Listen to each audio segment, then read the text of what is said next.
Fatiha kan salati fati mẹ́ta ló bá mọ́sábà amúlẹ́dẹ̀ bá nàbí wa Muhammad sallallahu alayhi wa sallam.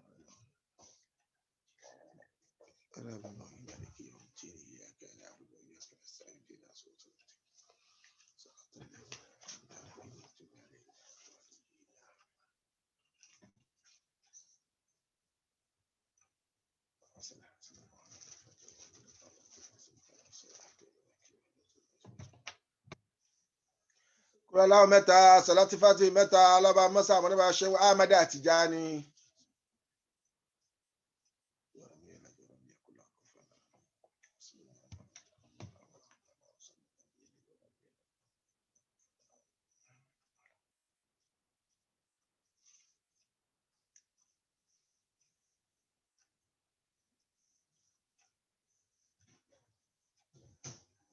Kúrọ̀láwọ̀ mẹ́ta salati fati mẹ́ta ló bá mọ́sábà amúlẹ́dẹ̀ bá Sheikh Ibrahim Niass.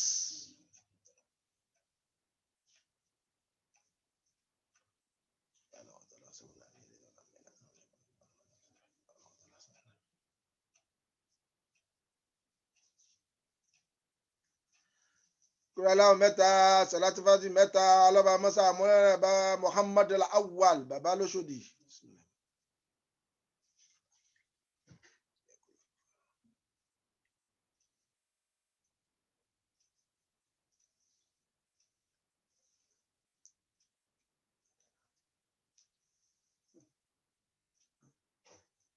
Kúrọ̀láwọ̀ mẹ́ta salati fati mẹ́ta ló bá mọ́sábà amúlẹ́dẹ̀ bá aṣáájú wa Dr. Aliu Sise.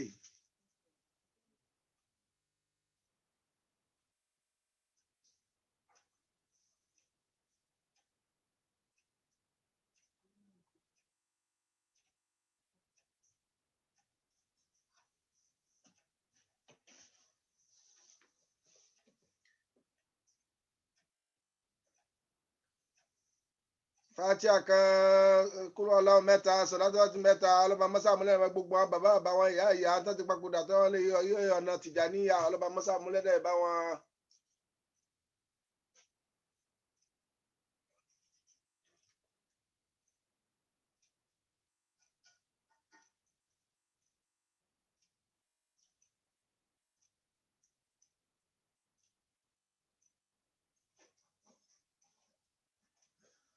Dakọlọ́run ọ̀nà tí gbogbo àgbà tàfi lókun lọ́hùn nídìílé ìyá nídìílé bàbá ọlọ́run mọ́sà kẹ́ wọn gẹ̀ wọ́n kúrọ̀láwọ̀ kan salati fati mẹ́ta ló bá mọ́sà amúlẹ́dẹ̀ bá wọn.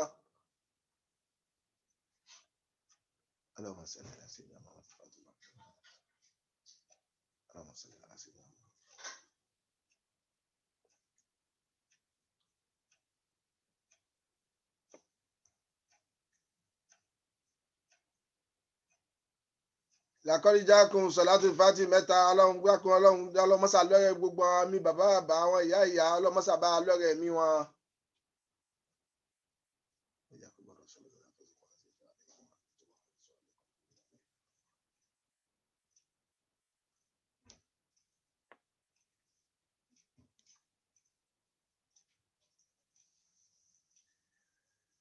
Ìsáájá salati fati mẹ́ta ló bá mọ́sà amúlẹ́dẹ̀ bá gbogbo àwọn tọ̀ríkọ̀ Tìjàníyà látòkè délẹ̀.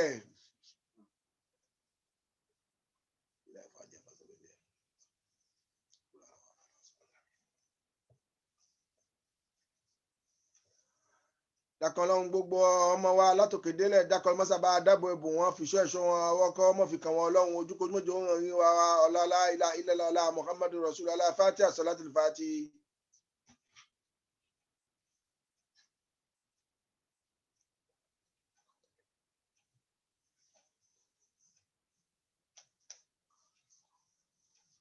Dakọlọ́run gbogbo àwọn tọ́ndíwọ́ sínú tọ́ndísẹ̀ sínú ọlọ́run mọ́sà sọ̀rọ̀ kalẹ̀ tibidi ká gbọ́hùn ìyá ká gbọ́hùn ọmọ ká sì gbọ́hùn àwa náà ọlọ́lá ilẹ̀ salatul fati.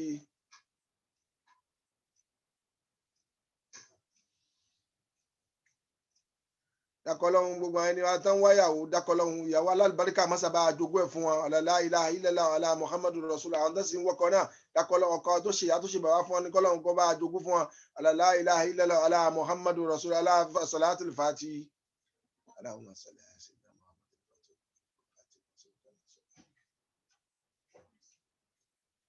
dákọ̀ọ́lọ́hún ó bẹ̀rẹ̀ láti rí sẹ́yìn dá wa fi ákan gbogbo àwọn àfáà tó wà lẹ́yìn platform dákọ̀ọ́lọ́ mọ́sá bá dábò ẹ̀bù wa mọ́ fi ṣọ́ ẹ̀ṣọ́ wa ọwọ́ kọ́ mọ́ fi kàn wọ́n lọ́hún dákọ̀ọ́lọ́hún èròǹgbà oníkàkú wa lọ́tọ̀ọ̀tọ̀ mọ́sá àmúlọ́lẹ́ àṣẹ fún wa àpadà sí ibú ókè ó tóbi ọlọ́ọ̀bá mọ́ fi kàn yín mọ́ fi kàn wá ọlọ́hún la ilaha illallah muhammadu rasulullah ọlá fatiha salatul fatiha.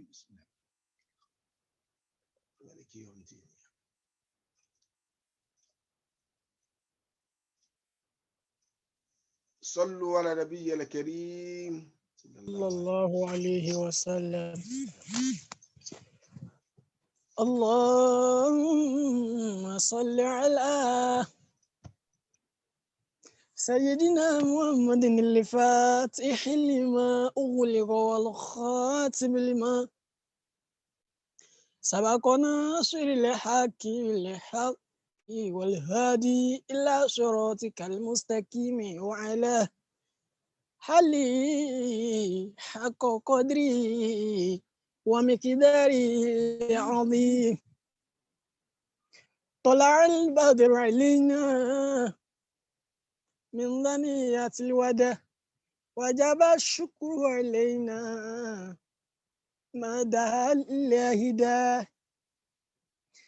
أيها المبعوث فينا جئت بالأمر المطاع جئت شرفت المدينة مرحبا يا خير داع. أيها الإنسان صبرا إن بعد العسر يسرا كم رأينا اليوم حرا لم يكن قبل يسرا.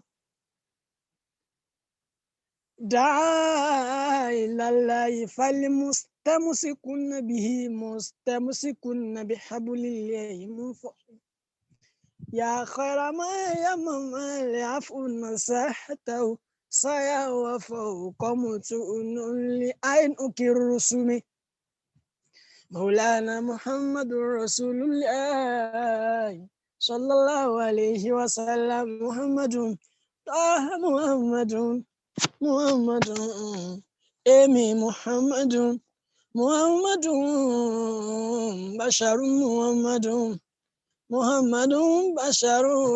ولذا كالبشر صرف الحقيق وربه طه سماه محمد رسول الله محمد المختار محمد رسول الله محمد طه محمد رسول الله محمد ياسين محمد رسول الله محمد ويمي محمد رسول الله محمد مصطفى محمد رسول الله محمد المصطفى محمد رسول الله محمد المجتبى محمد رسول الله محمد أمين الله محمد صفي الله محمد حبيب الله محمد قمر الله محمد شمس الله محمد رسول الله محمد أشرف الأعراب والعجم محمد خير ما يمشي على قدمي محمد رسول الله. لا إله إلا الله محمد مولانا. لا إله إلا الله محمد مولا. لا إله إلا الله لا إله إلا الله لا إله إلا الله محمد مولانا. لا إله إلا الله محمد مولا. وما يحبني وما يراني مولانا في جنة الخلد بالله بهتان مولانا. لا إله إلا الله محمد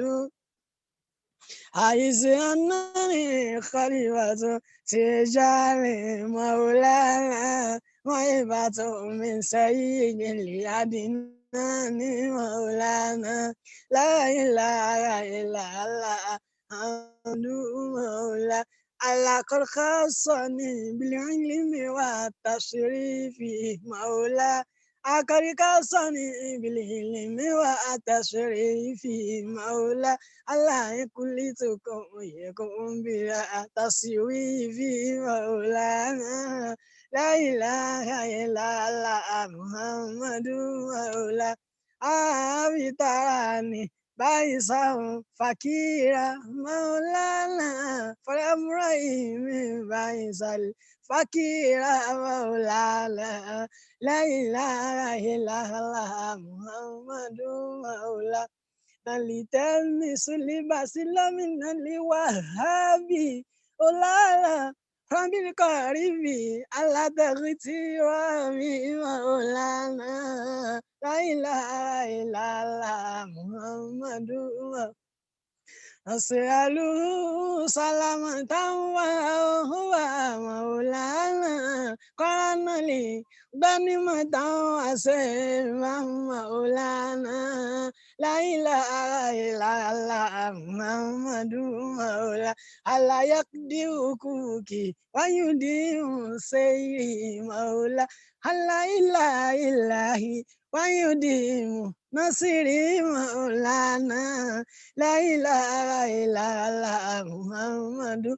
الله الله لا إله إلا الله محمد مولانا لا إله إلا الله محمد مولانا لا إله إلا الله محمد مولانا لا يا رسول الله كنت رجالا وكنت من البراء لم تكن جافيا وكنت رحيما هاديا ومعلما يبكي عليك اليوم ما كان باكيا فداء لرسول الله يومي وخالتي وعلي وصحبي ثم نفسي وماليا لو كانت الدنيا تدوم لي أهليا لكان رسول الله حيا وباكيا أني علي برهيم لا إلا له إلى المدالنا سيرنا جماله هب القلب هب القلب إلى يوم يكون متيما حليف الغرام به نبي ويما بيتو بالليل تمي سلام مسيدا بذكر الذي قرطان وبعدي مقدما سجل به الركو ليلي وجيرتي نعم وجفنك المصانب مغرما ونصم در اللبس في الذكر وصفه واسم بوصف بدر درعنا سما محمد مفتاح الفتوحات سيدي وخاتم مثلك رسلي خاتما مقدما من كل يوم بأيمن له بسنة الأدرات وكيف الزمان رسول من المولى آدم لم يكن ويبقى رسول الله يا ما إله إلا الله لا إله إلا الله لا إله إلا الله محمد مولانا لا إله إلا الله محمد مولانا سيدنا محمد رسول الله عليه السلام.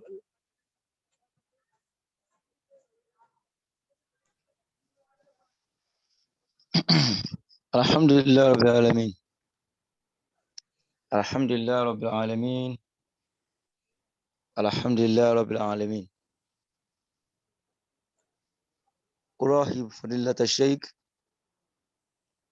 في هذه الحلقة الميمونة.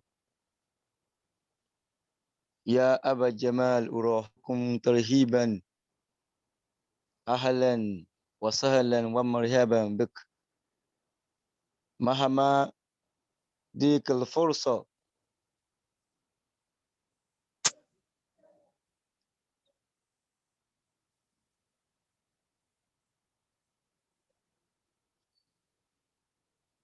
أرحبك يا شيخ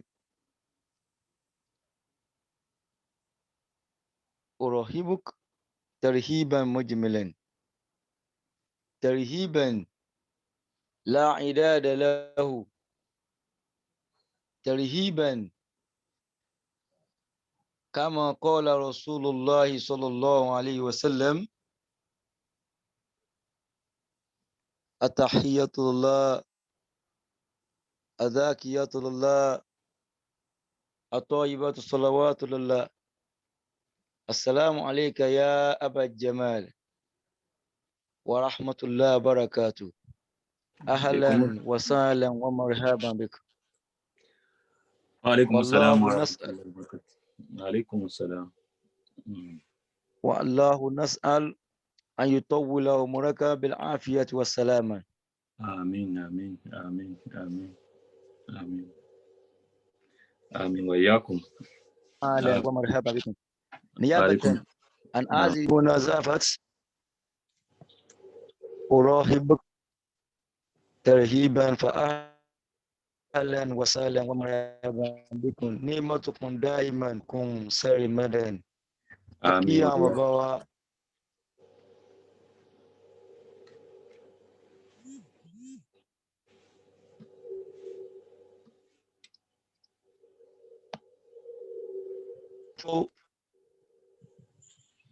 wọ́n wá sípò wọ́n sì fi Jamal àfihàn Mọ̀lánà ṣe Muhammad al-Awwal àfikìyín لا تناني. جلاله.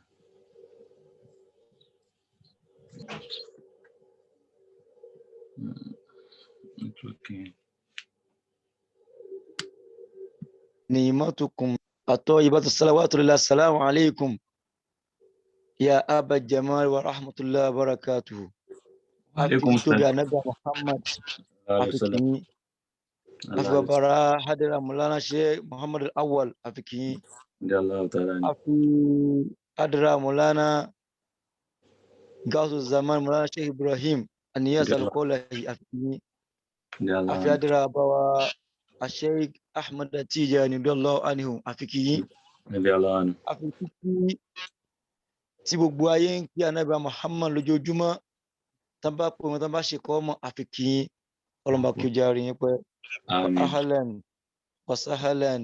wa marhaban bik gbogbo Zafat ní kí a máa kí gbogbo wa là ń kí ẹ máa wọlé ẹ máa ọ̀rá ẹ ṣeun ẹ kú dìde ọlọ́mọba kí ó ṣàlékún dáadáa adamallahu hayatakum آمين bil وإياكم. afiyati was salama dahiman آمين ahlan wa sahlan wa marhaban akramakallah آمين وإياكم. جزاكم الله خيرا جزاء. نعمتكم دائما ودولتكم سرمدي إن شاء الله.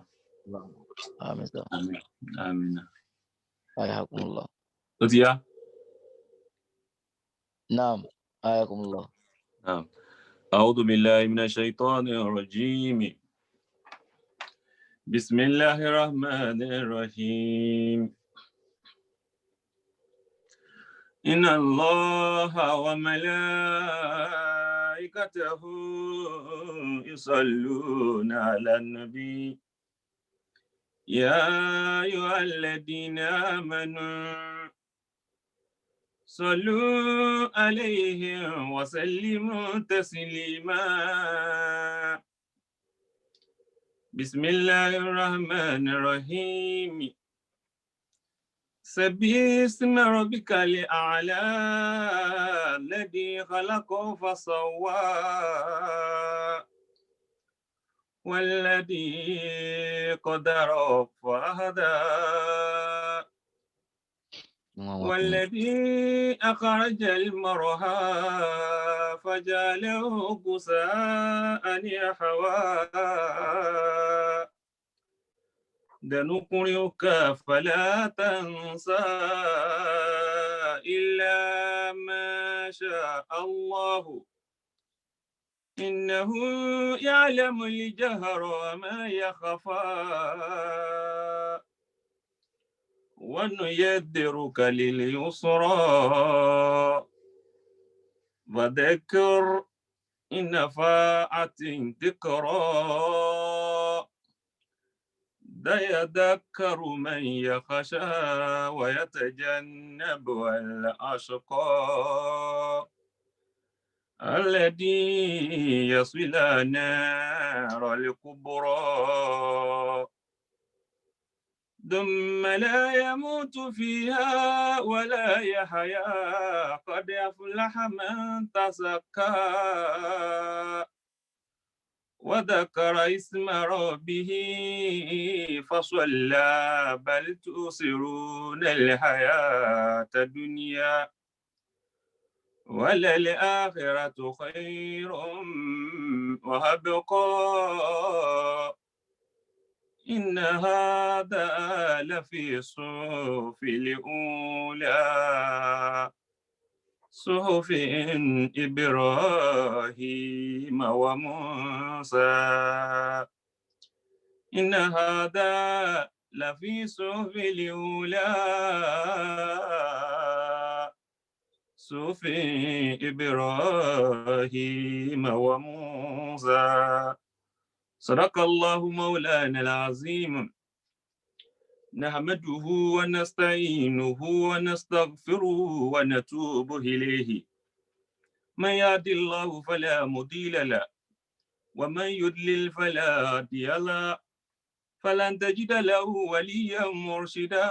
ونصلي ونسلم على سيدنا ومولانا وحبيبنا محمد صلى الله عليه وسلم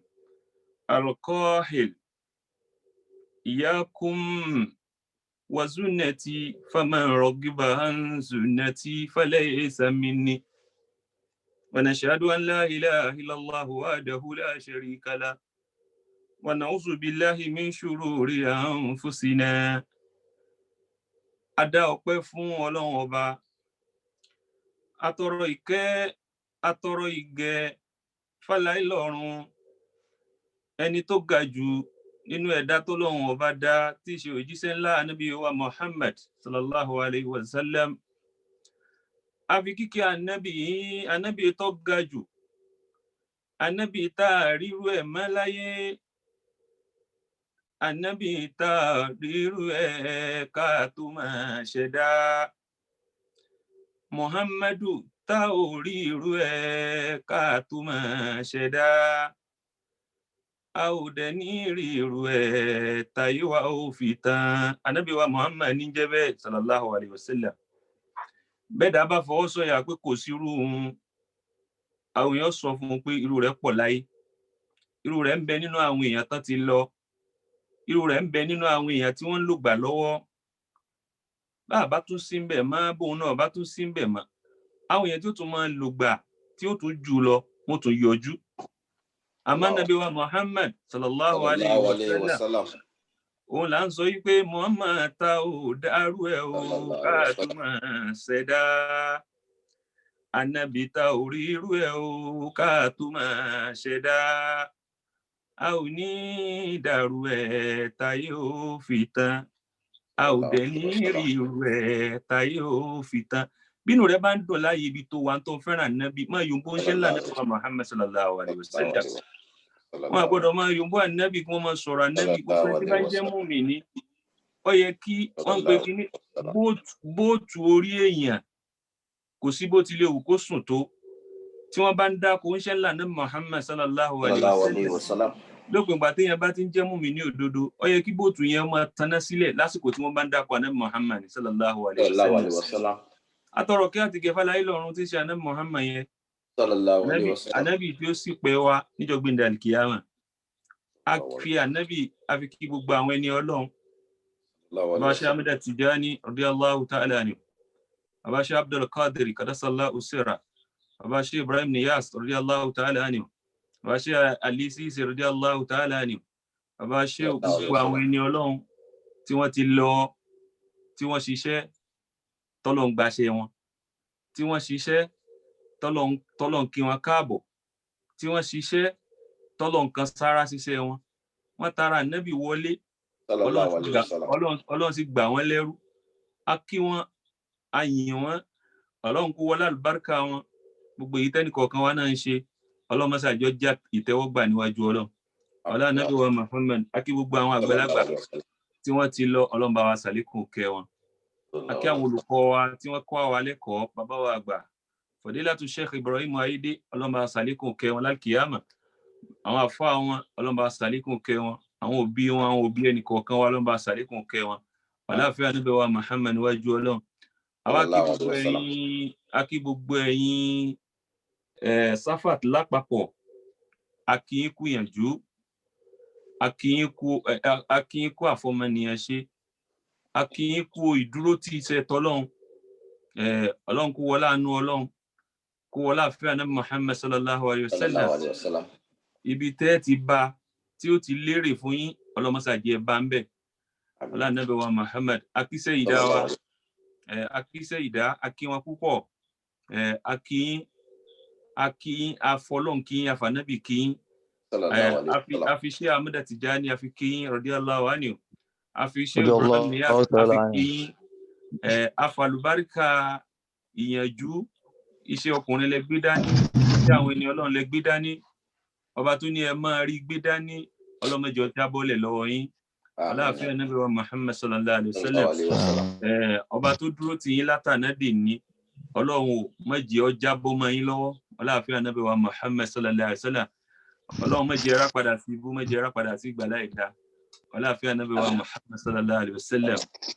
àwa fi albarka ti Sayyida orí tọ́lọ́ ń ṣe fún Sayyida ọlọ́run orí táyé láàrin yìí tàlìkíyàmọ̀ ọlọ́mọsàájú tó pọ̀ ju táyé lọ ọlọ́mọsọ̀kún wọn ọ̀ràn yín iṣẹ́ ọláàfin Ànábì wa Muhammad sallallahu alaihi wasallam ọlọ́mọsọ̀kún wọn ọ̀ràn yín ọlá Ànábì wa Muhammad jẹ́ mara àánú ọlọ́run gbogbo tó wá jáde látara yín ọlọ́run ò jẹ́ ká àánú ọlọ́run yóò mú wọn dàrú ibi ẹ̀yin bá gbé dé báyìí ibẹ̀ ní káwọn ọmọ yín ó ti bẹ̀rẹ̀ ọlọ́run má jẹ́ àwọn ọmọ yín má jẹ́ wọn takùn tẹ́ gbé dání torí tẹ́ gbé dání yìí èèyàn ò lè mọ iyì ẹ̀ láyé tán èèyàn ò lè mọ iyì ẹ̀ láyé gbogbo ẹni bá wà lójú ọ̀nà àwọn ẹni ọlọ́run kò lè mọ iyì rẹ̀ tán láyé ó dìgbà tó bá dé sáré kò tún wá ní mọ iyì ẹ̀ tán sáré ó dìjọ́ gbìndé alkiyama ọlọ́run wọlá àánú ọlọ́run mọ́sá gbà ní bàdà fún yín mọ́sá gbà ní bàdà fáwọn náà mọ́sá gbà ní bàdà fún gbogbo jàmáà Ànábì wa Muhammad sallallahu alaihi wasallam ń bọ̀ wá dàdúà á wà padà fi nǹkan lé pẹ̀lẹ́pẹ̀lẹ́ á kí gbogbo àwọn asatis tí wọ́n ń bẹ àwọn mọ̀kàdàmọ́n tí wọ́n ń bẹ lọ́dọ̀ yín gbogbo àwọn àfáà tí wọ́n kí wa á kí yín púpọ̀ ọlọ́run kó wọlá àánú ọlọ́run á kí gbogbo yín lọ́kùnrin gbẹ̀yìn àfáà ọlọ́run ní jẹ́ rápadà sí ibú àmọ́kọ àmọ́lọ́run mọ̀ yín jù yín lọ ọlọ́run kó wọlá àfíà náà Muhammad sallallahu alaihi wasallam gbogbo ìtìrọ́mù tẹ́ ṣe fún wa àwọn àgbàlagbà lè ṣe fún ẹ̀yin náà ní rápadà sí ibú àpadà sí ìgbà tí ò dá ọlọ́run ní jó kàn yín ọlọ́run kó wọlá àánú ọlọ́run ìmọ̀ náà ọlọ́run ní jó jọba ọlọ́run ní jó padà sẹ́yìn ọlọ́run jọ ọmọ ga sí ní wàràfà náà makana aliyya ọláfíà Ànábì wa Muhammad níwájú ọlọ́run wọn sàlékún dárájà wọn sàlékún kàrámà wọn sàlékún àánú ọlọ́run kó wá wọlá àwọn ẹni ọlọ́run gbogbo ẹ̀yin bàbá tẹ́ tún wà nínú ìjọ Safat àwọn gbogbo àwọn táàrù kọ wọn gbogbo yín lápapọ̀ ọlọ́run kó wọlá àánú ọlọ́run jíkà àánú ọlọ́run ọmọ ilé yín bá nítẹ́ torí ẹ̀ wá sínú Safat iná làánú ọlọ́run iná làṣeyọrí iná ní kọ́lọ́run ó gbà fún yín ní bàádà láyé ní sàárè ọlọ́mọ sábà wa ṣàlékún dáadáa bẹ́ẹ̀ fún yín ọlá Ànábì wa Muhammad akí chairman wa afáwa Abdul-Lateef Bámijí Ọlábánjí ọlọ́run kó wọlá àánú ọlọ́run àrí wọn tí wọ́n mú tí gbóná bí wọn ọlọ́run kó wọlá àánú ọlọ́run kó wọlá àfíà náà Muhammad sallallahu alaihi wasallam ọlọ́run má jẹ́ rápadà sí aburú ọlọ́run má jẹ́ rápadà sí ìgbà tí ó dá àfà aláníyàn dáadáa ni wọ́n ní tí ń jẹ́ Lẹ́tífù ẹrú ọba aláàánú ní jẹ́bẹ̀ má yọ àánú kò lára yín ọlá Ànábì wa Muhammad má fi oore tọ́lọ́run sí fún yín má ṣe lórí ẹ̀dẹ́ ọlá Ànábì wa Muhammad ẹ̀mí gígùn àtàláfíà ara ọlọ́run fi ṣe mọ́sàfi ṣe sàrà fún yín nítorí tó wá ń fẹ́ níwájú ọlọ́run máa ju ẹ̀yin náà lọ ọlọ́run wò mọ́sàbá wa ṣe fún yín nírọ̀rùn ọlá Ànábì wa Muhammad akí gbogbo ẹ̀yin ìyá wa akí ajá wa ìyá Mọ̀rúsúkọ̀ akí àwọn náà ọlọ́mọdé káwọn náà rà padà sí ibú ẹ̀rẹ́rìn pé à ń dá àgbọ̀dọ̀ má dákọ̀ wọn ẹni tó bá wò tá tí ọ̀ràn ti ilé àdánwò ní ọlọ́run òṣìṣẹ́ bẹ́ẹ̀ nínú Islam ọlọ́mọ tàbá àṣàlékún dáadáa fún wọn àbáríkà àti Sayyida àfi kí gbogbo ẹ̀yin ìyá wa tẹ́ wà ń bẹ̀ yẹn ọlọ́run ní jẹ́ rápadà sí ibú àpadà sí ìgbàlá ẹ̀dá ọlọ́run ní jẹ́ ó tọ́ sí yín àlékún dáadáa àlékún àánú Ọlọ́run ló máa ṣàṣe fún yín ká ṣe bísímíláhì alam nashra kọ̀ọ̀kan fún gbogbo àdúrà tá a ṣe yìí àtàwọn tá a rántí dárúkọ tá a jọ wà nínú Safat Ọlọ́run gbogbo ẹni tó tẹ́rí mìíràn tó a jọ wà nínú ìjọ Safat Ọlọ́run má jẹ́ ra padà sí aburú má jẹ́ ra padà sí gbogbo ẹ̀yin abiyamọ tẹ́ wà ń bẹ̀ yẹn Ọlọ́run má gbọmọ lọ́wọ́ yín Ọlọ́run má fọmọ tàdánwò fún yín má fa àwọn ọmọ yín pa yín lẹ́kún wàlá ànábì wa Muhammad sallallahu alayhi wa sallam gbogbo yín lápapọ̀ jẹ́ kẹ́ ráàánú Ọlọ́run jẹ́ kẹ́ rí kẹ́ Ọlọ́run wàlá alam nashra kọ̀ọ̀kan bismillahir rahmanir rahim alam nashra laka sadrak wa wada'na anka wizrak alladhi anqadha zahrak wa rafa'na laka zikrak fa inna ma'al usri yusra inna ma'al usri yusra fa idha faragta fansab wa ila rabbika farghab wala hawla wala quwwata illa billahil aliyyil azim. Níwọ̀nba ìṣẹ́jú tí a máa lò Allahu akbar wọ́n ní kí ni àwọn wo olùgbàgbọ́ àwọn wo ni wọ́n jẹ́ olùgbàgbọ́ òdodo who is the believers àwọn wo ni wọ́n gbọ́ lọ́n gbọ́ ẹ rí i pé tọ́pìkì tó lágbára ni gbogbo wa pátá tí wọ́n ṣe ayọ̀ alladina amanu àwọn èèyàn ṣe náà la ilaha illallah muhammadu rasulullah iṣẹ́ tí sì ń bẹ lábẹ́ kéèyàn ò tó lè náwó la ilaha illallah ẹlòmíín lọ mọ́sálásí ẹlòmíín lọ àsàlátù ẹlòmíín lọ sáwí kọ́dà ẹlòmíín lọ hajj wàláì kò sí nínú àmọ̀nù Ọlọ́run kò sí nínú kọ́dà àfáà mi ò sí nínú àmọ̀nù ẹ gbọ́ torí wípé kì í ṣiṣẹ́ lásán kì í ṣẹnu lásán lèèyàn fi di àmọ̀nù kì í ṣẹnu lásán la ilaha illallah afaka ó ní ìzásírun wálé ìlànà fìlímù mi ní sítawa ìzásírun wálé ìlànà fìlímù mi ní sítawa fàkọ́dí hásà fi dàráìní واستوجب المنى فإن خالف السر الإلان فما له على فعله فضل سوى القد والهنا فما خالص الدينار في سوق نافها فما غشوسه مردود لا يقتدي لمنى إتنجا منو بين ọbàjẹ́ àmọ̀nù kí ni fàní ẹni tó já pé àmọ̀nù ní ń pera rẹ̀ tí wọ́n bá ṣe yáyọ́ alẹ́dínà àmọ̀nù lọ́kùnrin àbí lóbìnrin yóò náwó ó kọ mùsùlùmí ló gbé hárí ń lọ bí àdínì ń lọ bí ìjọsìn a máa rin wọn àtọlọ́hun ò sì dá kó sì mọ̀ ẹni àárín ẹ̀hún àtọlọ́hun ọba dá ìwọ àtolówó rẹ̀ àárín rẹ̀ ọ̀dá wọ́n wá ń pè ọ́ lẹ́rú ẹni yẹn ó wá náwó ó kọ́kọ́ lọ tún àárín yẹn ṣe kó tó lè jẹ́ ẹni tí ó máa jẹ́rú Ọlọ́run tí ó jẹ́ àmọ̀nù Al-Qur'ani ń jóyè wa súrà kan odidi súrà lọ́lọ́run fi sọ súrà àwọn olùgbàgbọ́ kalẹ̀ Suratul Mu'minun àwọn sẹ́mi ń bẹ tí wọ́n bá gbé tọ́pìkì míì fún yàn ẹ ṣẹ̀ṣẹ̀ máa katira kẹ́ẹ̀tó rí evidence fún tọ́pìkì tí wọ́n fún wa yìí fúnra ara Ọlọ́run ló júwe pé ẹ má dààmú ẹ má jìnà àwọn tí wọ́n jẹ́ olùgbàgbọ́ òdodo mo níṣẹ́ tí mo fẹ́ fún wọn iṣẹ́ tí mo fẹ́ fún wọn yìí tí wọ́n bá ti lè ṣe wọ́n ti jẹ́ olùgbàgbọ́ òdodo wọ́n ti wà nínú àwọn tí wọ́n jẹ́ believer wọ́n ti wà nínú olùgbàgbọ́ ẹni tó gbà fọ́lọ́run tí wọ́n bá wá ríṣẹ́ yìí ṣe àlìjánà tí wọ́n tún lọ forí sọ tí wọ́n lọ fàbọ̀ sí èmi Ọlọ́run tó júwe rẹ̀ fún wọn ibi ẹ ní ṣiṣẹ́ yìí lásán tẹ́ ẹ bí ẹ ti ṣe tẹ́ ẹ mójútó àwọn tí mo fẹ́ kà fún yín sàtífíkẹ́ẹ̀tì àlìjánà màá fún yín látàyé tí mo bá wá fún yín kódà yín tó dákọ àlìjánà tẹ́ ẹ tún lọ kẹ́ ẹ má bàa ṣe mistake pé bóyá àbálìjánà wa àbá ń doubt Ọlọ́run ní ò síbẹ̀ yín tó sọ àlìjánà tẹ́ ẹ tún dé sí ẹ sí Allahu Akbar láì tẹ́ Allahu Akbar Ọlọ́run ní gbogbo ẹni tí ó bá jẹ́ olùgbàgbọ́ òdodo lọ́kùnrin lóbìnrin yóò ní iṣẹ́ tó fẹ́ ṣe Ọlọ́run ní iṣẹ́ tó fẹ́ ṣe yìí iṣẹ́ méje inú àwọn olùgbàgbọ́ òdodo tó bá wá níṣẹ́ ìdání ànábì wa Muhammad sallallahu alaihi wasallam ànábì wa fi mẹ́ta kún sallallahu alaihi wasallam ní tí ó jojú olùgbàgbọ́ òdodo ẹlòmíì àwọn bàbá wa ni wọ́n máa ń sọ̀rọ̀ kan wọ́n ní ha ẹ̀rù Ọlọ́run bá wọn ẹ̀rù Ọlọ́run tó bà àwọn èèyàn bá béèrè pé kí ló dé tẹ́ mọ̀ pé ẹ̀rù Ọlọ́run bá yín ẹ̀rù Ọlọ́run tó bà wọ́n ní bí ilé bá wó láyé èèyàn gbọ́ tí ó wó gàngàn ẹni tó nílé ó sì tún kọ́ bí mọ́tò bá bàjẹ́ àbọ̀ bá nọ́ọ̀kì èèyàn á rí i pé mọ́tò yìí bàjẹ́ ní tó ṣe é ní ẹ pé mẹkáníìkì tí ó tún ṣe ẹ̀sìn ọmọ ànábì ádámà tó bá bàjẹ́ ẹnìkan ò ní mọ̀ wípé bàjẹ́ ó dijọ́ gbẹ̀dẹ̀ àlìkíyàmọ̀ kó tó mọ̀ pé ẹ̀sìn wọn bàjẹ́. Allahu Akbar. kò wá ṣe tún ṣe mọ́ lọ́hùn-ún torí wípé ká padà ká wá tún ṣe kò ṣeé ṣe mọ́ lálìkíyàmọ̀. Allahu Akbar. báwo ló ṣe wá múra sẹ́sìn rẹ báwo ló ṣe wá múra síwá rẹ Al-Qur'ani ń jóyè wa nínú Al-Qur'ani ba'da a'udhu billahi minash shaitonir rajim bismillahir rahmanir rahim ó ní qad aflahal mu'minuna alladhina hum fi salatihim khashihun walladhina hum 'anil lagwi muridun والذين هم لزكاة فاعلون والذين هم لفروجهم محافظون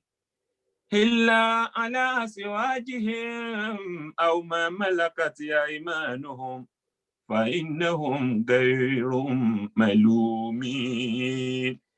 فمن ابتغى وراء ذلك فأولئك هم العادون والذين هم لأماناتهم وعهدهم راعون والذين هم على صلاتهم يحافظون أولئك هم الوارثون الذين يرثون الفردوس هم فيها خالدون. Sadaqallahu Mawlana al-Azim. Allahu Akbar. Allahu Akbar. Ọlọ́run tó tóbi. Allahu Akbar. Ẹ wo bọ́lọ́run ṣe ń yànnàná ọ̀rọ̀. Àánú ṣe mí, pàápàá jùlọ àwa tá wà lábroad. Àánú ara wa ń ṣe mí.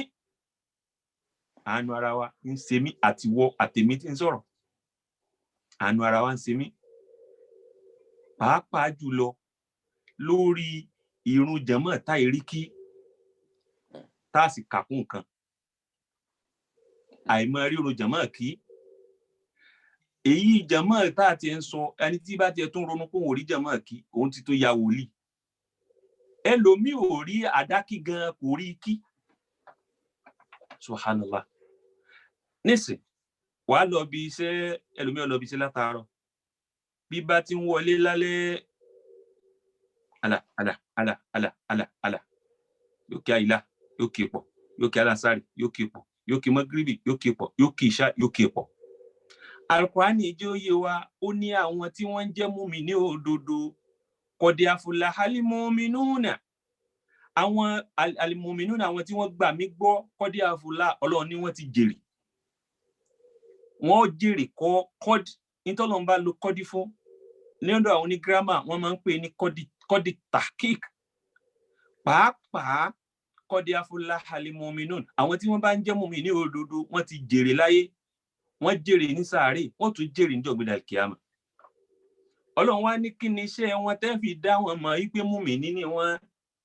alladhina hum fi salatihim khashi'un àwọn ẹni àkọ́kọ́ tèmi Ọlọ́run kọ́kọ́ iṣẹ́ tí mo kọ́kọ́ gbéràn mùmínì òdodo tó bá ti sí nínú wọn àwọn tí ń kà tí wọ́n bá dákọ̀ àmọ̀nù tó bá náwó àwọn màláíkà dá ọwọ́ rẹ̀ padà Ọlọ́run kó ṣàánú èmi àti ẹ Ọlọ́run ní alladhina hum fi salatihim khashi'un àwọn tí wọ́n máa ń páyà Ọlọ́run ọba lórí ìrun wọn wọ́n máa ń páyà Ọlọ́run níbi ìrun wọn fi salatihim kò sọ pé wọ́n ń kírun o ó ti gbé kàtígórì wọn kúrò lórí pé wọ́n ń kírun lásán fi salatihim níbi ìrun wọn gangan tí wọ́n ń kí khashi'un ìpáyà Ọlọ́run náà fi ń kí ṣé mọ̀ pé ọ̀tọ̀ ni pé àwọn tí wọ́n ń kírun tabala àwọn tí wọ́n ń kírun Ọlọ́run ní kàtígórì pé ẹ̀ ń kírun kọ́ wọ́n ń páyà Ọlọ́run níbi ìrun kí wá ní ìrun yẹn gangan lórí àlùwàlá ni wọ́n ti bẹ̀rẹ̀ ní ẹsẹ̀ ń ṣàlùwàlá wọ́n mọ̀ palẹ̀ mọ́ pé àwọn fẹ́ lọ bá Ọlọ́run wọn pàdé. Ibi àlùwàlá ni wọ́n ti mọ practice pé àní wọ́n ló ń ṣe ńlá Ànábì wa Muhammad sallallahu alaihi wasallam. Wọ́n ní tí bá ń ṣe àlùwàlá lọ́wọ́ tó bá bẹ̀rẹ̀ àlùwàlá ka an lamu na'rifuhu wa lamu yu'rafna yóò máa dàbí pé àmọ́ rí àbò náà mọ̀ wá mọ́. Lásìkò tá Ànábì bá ti bẹ̀rẹ̀ àlùwàlá ní ojú ẹ̀ àtàrà ẹ̀ àti ọ̀rọ̀ tí ó máa sọ yóò ti yàtọ̀ bí ìgbà tí ó sì láyé mọ́. Tán bá béèrè pé kí ló dé yóò ní òun palẹ̀ mọ́ àti lọ pàdé ọba tó ní òun.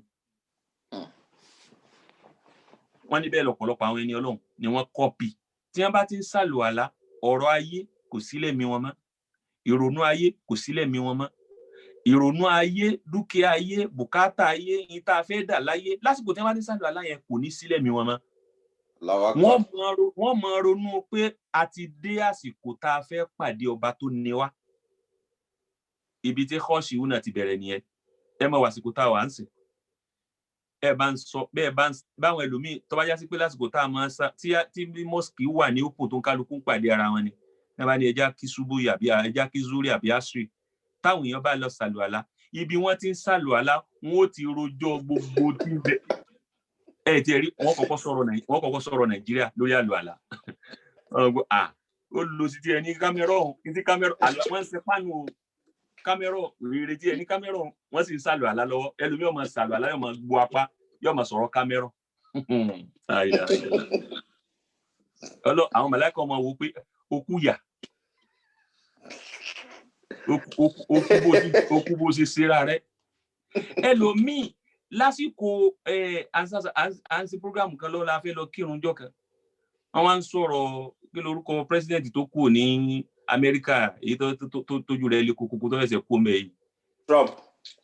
Trump wọ́n bá ń sọ̀rọ̀ Trump wọ́n sì ń ṣàlùwàlá yín fomi sin ẹsẹ̀ yẹn máa ń pé mo ti hate Trump yẹn mo hate Trump mo ní sọ̀rọ̀ Trump mo ní ṣàlùwàlá náà lẹ́yìn sí báyìí torí Ọlọ́run ó fẹ́ lọ pàdé ọba tó níwọ̀ wọ́n ń sọ̀rọ̀ Trump ti bá tiẹ̀ débì kan. Ọlọ́run ní gbogbo èèyàn pátá ká notice níbi àlùwàlá wa tá a ti kọ́kọ́ pàdé Ọlọ́run fi salati khashiyun ẹjẹ́ á fi bẹ̀rù Ọlọ́run ṣàlùwàlá. Lásìkò tó ń ṣàlùwàlá máa rí nírírí pé ó fẹ́ lọ bá ọba tó ní ọ sọ̀rọ̀. Ẹ̀yin náà máa wò ó àìmọ̀ tá à ń ṣe ni ò já rí bá ti fẹ́ jẹ́jẹ́ níwájú Ọlọ́run. Wàláhì ẹ̀yẹ́ máa wò bí ìyá queen nílùú yìí bó sì já sí pé Ọlọ́run ṣe lóbìnrin tó sì já sí pé Ọlọ́run ṣe láláṣẹ nílùú táwa ń bí báyìí. Tí wọ́n bá sọ pé queen ni ó wá pàdé òun máa worú ìmúra tó kọ́kọ́ máa mú máa worú bó ṣe fẹ́ múra máa worú tó máa rò pé tó bá kọ́kọ́ béèrè ọ̀rọ̀ lọ́wọ́ ẹni tí wàá kọ́kọ́ sọ máa worú bó ṣe pàdé ẹ̀ tí jìnnìjìnnì gan yóò máa bo ìwọ tó fẹ́ lọ pàdé ẹ̀. Èèyàn lásán ẹ̀dá lásán tó já sí pé kò láṣẹ kó pààyàn tó bá sì láṣẹ kó pààyàn kò láṣẹ kó jiyàn ká tó wá pé ọba tó láṣẹ láti pa wá ọba tó láṣẹ láti jí wa ọba tó láṣẹ láti jẹ́ á sọ̀rọ̀ ọba tó láṣẹ láti jẹ́ á jẹun ọba tó láṣẹ láti jẹ́ ká mu ọba tó láṣẹ láti jẹ́ ká gbóòórùn ọba tó láṣẹ láti fàìsàn ṣẹ̀dá ọba tó láṣẹ láti fún ẹ̀dá lálàáfíà. Allahu Akbar. Gbogbo àwọn nǹkan tá a kà yìí kò séyìí tí a yìí ní o. Ọlọ́run ní àìrí mi yẹn àìmọ̀ mí ní òye ẹ̀mọ̀ mí sìn fi salati khashiyun àwọn ẹ̀mọ̀ páyì mi Ọlọ́run láti rí àlùwàlá yín débi irun. Wallahi tallahi tí ẹ̀dá bá rí irun lásán bá já irun tó rí bá já tó kírun déédéé tó kí níjàmá tó kí lásìkò tó wá kí bẹ́ẹ̀ fún 41 days níjàmá pẹ̀lú àlùwàlá rẹ tó pé tí irun rẹ pé tẹ́mi rẹ rúpọ̀ mọ́lọ̀ fún 41 days wallahi tallahi ìwọ náà mọ̀ pé ó yàtọ̀ bó ti ń pera rẹ tẹ́lẹ̀ ó ti yàtọ̀ bẹ́ẹ̀ níwájú Ọlọ́run. Allahu Akbar. Látara irun ó ṣàlùwàlá rẹ ó farabalẹ̀ ṣe pẹ̀lú pòun ronú Ọlọ́run lórí àlùwàlá ó wá kírun ó dúró ó ṣe Allahu Akbaru bí màmú bá ń ṣe Allahu Akbaru ẹ̀mí rẹ̀ ó ti lọ bí iṣẹ́ tàbí kó lọ bí tó fowó pamọ́ sí.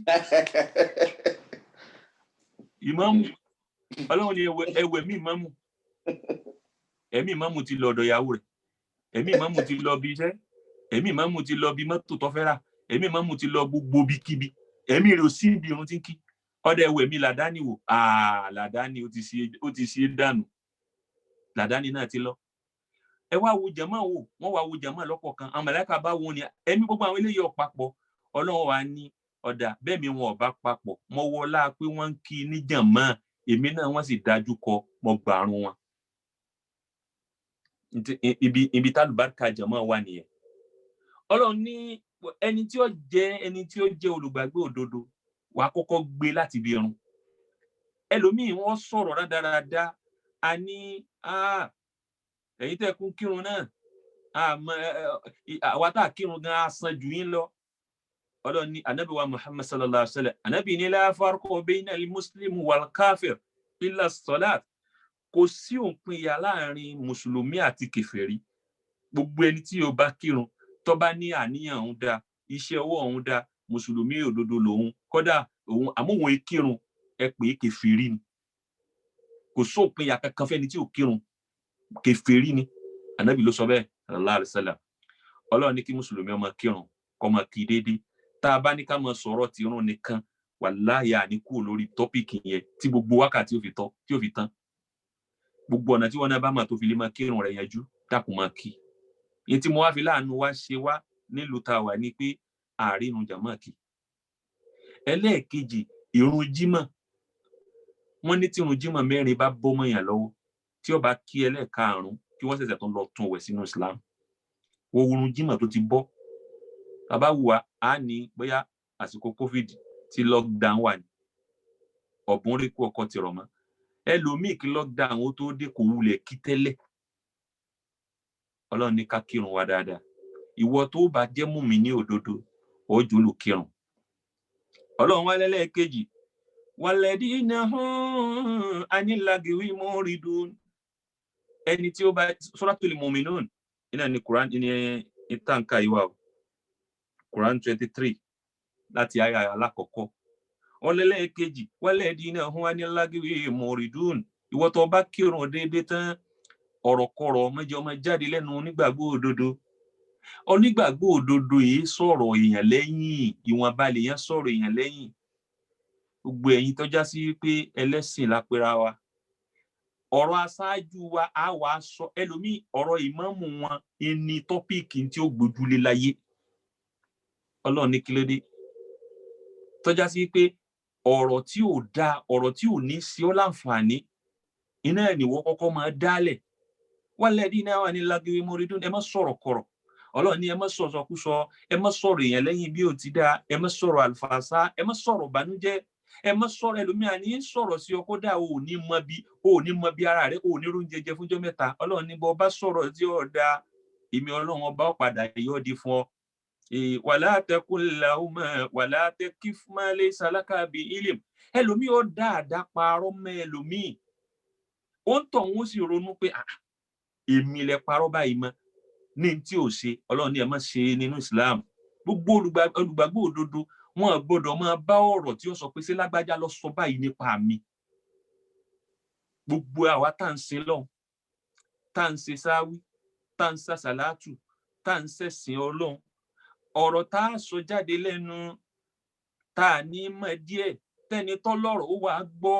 tí ò ní rọrùn sùn fúnjọ́ mẹ́ta Ọlọ́run ní anil lagwi muridun ẹsẹ̀ rí kò ń bi ọ̀rọ̀ tí ò dá yín lójú ẹlòmíì ó sọ̀rọ̀ fún ẹlòmíì wọn ò ní lágbájá ló sọ ẹni tí wọ́n sọ̀rọ̀ rẹ̀ yóò sì gbogbo ọjọ́ tí bá ti ń rojú láyé tí ń rántí láyé ńlomi ẹkún sì máa jáde lójú ẹ̀ wípé wọ́n sọ̀rọ̀ mi báyìí lágbájá ló sì sọ bí bá ti ń ronú bànújẹ́ lọ́kàn ẹ̀ sí ẹ Ọlọ́run ní wọn náà sì máa rí bànújẹ́ walladina anil lagwi muridun mùmíní ò gbọ́dọ̀ máa sọ̀rọ̀ kọ́rọ̀ mùmíní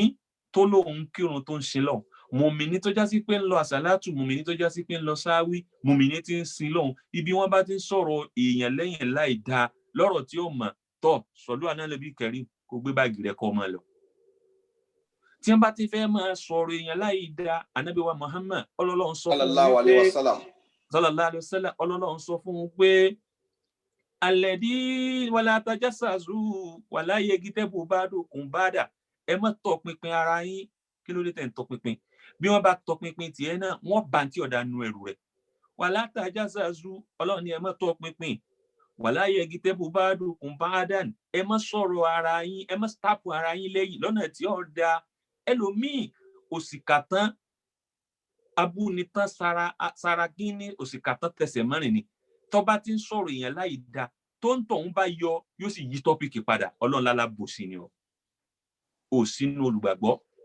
ìwà yẹn Ọlọ́run ní ọ̀dà Ọlọ́run ní ayuhibbu ahadukum an yakula lahma akhihi maytan Ọlọ́run ní tí ó fi dá ní wípé sọ wá lẹ́tọ̀ọ́ sí yín àbí ṣé nífẹ̀ẹ́ kẹ́ ẹ máa jẹ ẹran ara yín láàyè òkú ẹran wọn á nítọ̀ ẹran kìíní ni aláàjì kìíní tó kú ẹran rẹ̀ tá a fún ọ ni kó o sì jẹ ìwọ àti ìyàwó rẹ̀ Ọlọ́run ní fákàrí tùmúwù bẹ́ẹ̀ mi yín ṣe máa kọ́ tẹ́ ẹ̀ nílé jẹ́ pé ọ̀ gbádùn ni níjó ni mo wá dẹni tí ń jòkó èèyàn Ọlọ́run ní bẹ́ẹ̀ mi yín ṣe kọ́ yẹn ọ̀rọ̀ ọlọ́rọ̀ tẹ́ ń sọ yẹn bó ṣe rí lọ́dọ̀ èmi Ọlọ́run náà ni kí ìtumọ̀ ẹ̀ iná ni pé ń jẹun òkú ara yín láàyè la ilaha illallah Ọlọ́run ní ọ̀dà fákàrí tùmúwù Ọlọ́run ní ẹ páyè mi Ọlọ́run lẹ́lẹ́kejì nínú ẹni tí ó bá jólùgbàgbọ́ òdodo kò gbọ́dọ̀ máa sọ̀sọkúsọ kò gbọ́dọ̀ máa sọ̀rọ̀ èèyàn láìda kò gbọ́dọ̀ máa sọ̀rọ̀ tọ́lọ́rọ̀ ó gbọ́ tí ó sọ tí wọ́n bí tí ó ju rẹ̀ ó máa kófírí tí ò ní lè sọ pé òun ló ń sọ Ọlọ́run ní tá a bá fi láì fi ọmọ làkejì sojú bígbà tó rí má dálẹ̀ má dá ẹ̀yẹ èèyàn lẹ̀ gbogbo ọ̀pọ̀lọpọ̀ ẹ̀dá tí bá ń bọ̀ àṣírí ẹ̀dá tó bá dijọ́ nínú sàárè èmi Ọlọ́run ó bọ̀ àṣírí tiẹ̀ náà àmọ́ ọmọ nẹ́bí Ádámọ̀ àmọ́ láìda a máa sọ ni èmi ò lè rí kí n má sọ ìwọ tó bá já sí pé èmi ò lè rí kí n má sọ ni kí wọn náà tó jáde láyé gbogbo àṣírí tiẹ̀ náà wọ́n padà tú síta. wàlẹ́dí náà wọ́n á ní lágìwé mọ́rìdùn Al-Qur'ani ní sọ bẹ́ẹ̀ ó ní mọ́rìdùn wọ́n á máa sẹ́ríkù á ní lágìwé níbi àwọn ọ̀rọ̀ tí ó kàn wọ́n. Ànábì wa Muhammad sallallahu alayhi wa sallam min husni islamil mar'i tarkuhu ma la yani inú tí máa tún ìsìlámù ọmọ èèyàn ṣe tí máa jẹ́ kéèyàn gbókùn níwájú Ọlọ́run tarkuhu ma la yani ọ̀rọ̀ tí ò ní kàn tí ò ní gba kọ́bọ̀ ń bẹ̀ tarkuhu kó gbé jùlẹ̀ kó máa bá tiẹ̀ lọ. ẹ̀yin ọ̀gbọ́n ni mo gbọ́ mo rí pé kò sẹ́ni tí ò ní láì fi tiẹ̀ ni ó rí páwọn èèyàn ní fọ̀rọ̀ kọ́rọ̀ lọ ọmọ wọn ní bá kú pé alábòsí wọn pátápátá rẹ bí wọ́n parí ọ̀rọ̀ rẹ sí wọn alábòsí ni wọn náà jẹ́ wọn pé alábòsí ọ̀yájú kọ́lọ́hún pé àtàwọn mọ̀lẹ́kọ̀ pé alábòsí lọ ọmọ ànábì Ádámọ̀ ẹnu àtàhán tá a fi mu kóòkì tó dùn òun náà látò fi jẹun tó korò ahọ́n ọ̀kọ̀ọ̀kan nítorí bá wo ahọ́n làhán máa sọ ahọ́n tó sọ pé nǹkan dùn lé ní náà ni ó tó sọ pé ó dùn mọ́ lọ́la jáyé ọ sọ pọ̀ ọ̀dà kí wo sì dáa níwájú Ọlọ́run ahọ́n tí wọ́n fi bú ọ lé ní pọ̀ ọ̀dà yẹn nígbà ó bá padà yá ahọ́n náà wọ́n fi máa padà yìn ọ́ pọ̀ ọ̀dà ìwọ sá ti rí pọ̀ ọ̀dà níwájú Ọlọ́run. wàlẹ́dínà hum lizakati fa'ilun ẹlẹ́kẹta tó fi jólùgbàgbọ́ tí irun rẹ̀ ó fi máa pé tí ó fi máa jẹ́ àtẹ́wọ́gbà níwájú Ọlọ́run tádùá rẹ̀ tí ó fi máa jẹ́ tẹ́wọ́gbà níwájú Ọlọ́run tí ẹ̀sìn tó ń sìn tí ó fi máa jẹ́ tẹ́wọ́gbà níwájú Ọlọ́run tí gbogbo àsàlátù tó ń lọ tí ó fi máa jẹ́ tẹ́wọ́gbà níwájú Ọlọ́run tí gbogbo sáwíà tó ń lọ tí ó fi máa jẹ́ tẹ́wọ́gbà níwájú Ọlọ́run ẹlẹ́kẹta wàlẹ́dínà hum lidakati fa'ilun Ọlọ́run ni máa tọrẹ pàápàá jùlọ máa yọ sàká ẹni Ọlọ́run bá bò láṣìírí tó lówó lọ́wọ́ lọ́dún yìí tó fi dọdún tí ń bọ̀ tó bá dínú Ramadan náà yọ sàká ẹlòmíì tí wọ́n bá ní yọ sàká ní sàká kọ́ ríyáwó ní irú mi ní yọ sàká ní sàká kọ́ ríyáwó ní òun ò lè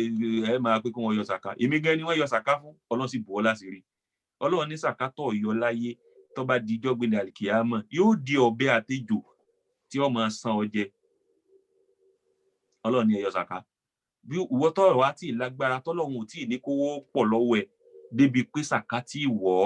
Ọlọ́run ní ẹ ṣe sàárà máa ṣe sàárà máa dún ọmọ làkejì nú ẹlòmíì bí wọ́n bá wá bíbọ àṣírí dọ́dọ̀ rẹ̀ ẹkún ni wọ́n tó bá jáde Ọlọ́run ló wọn fẹ́. wàlẹ́dínà hum lidakati fa'ilun àwọn tí wọ́n tọrẹ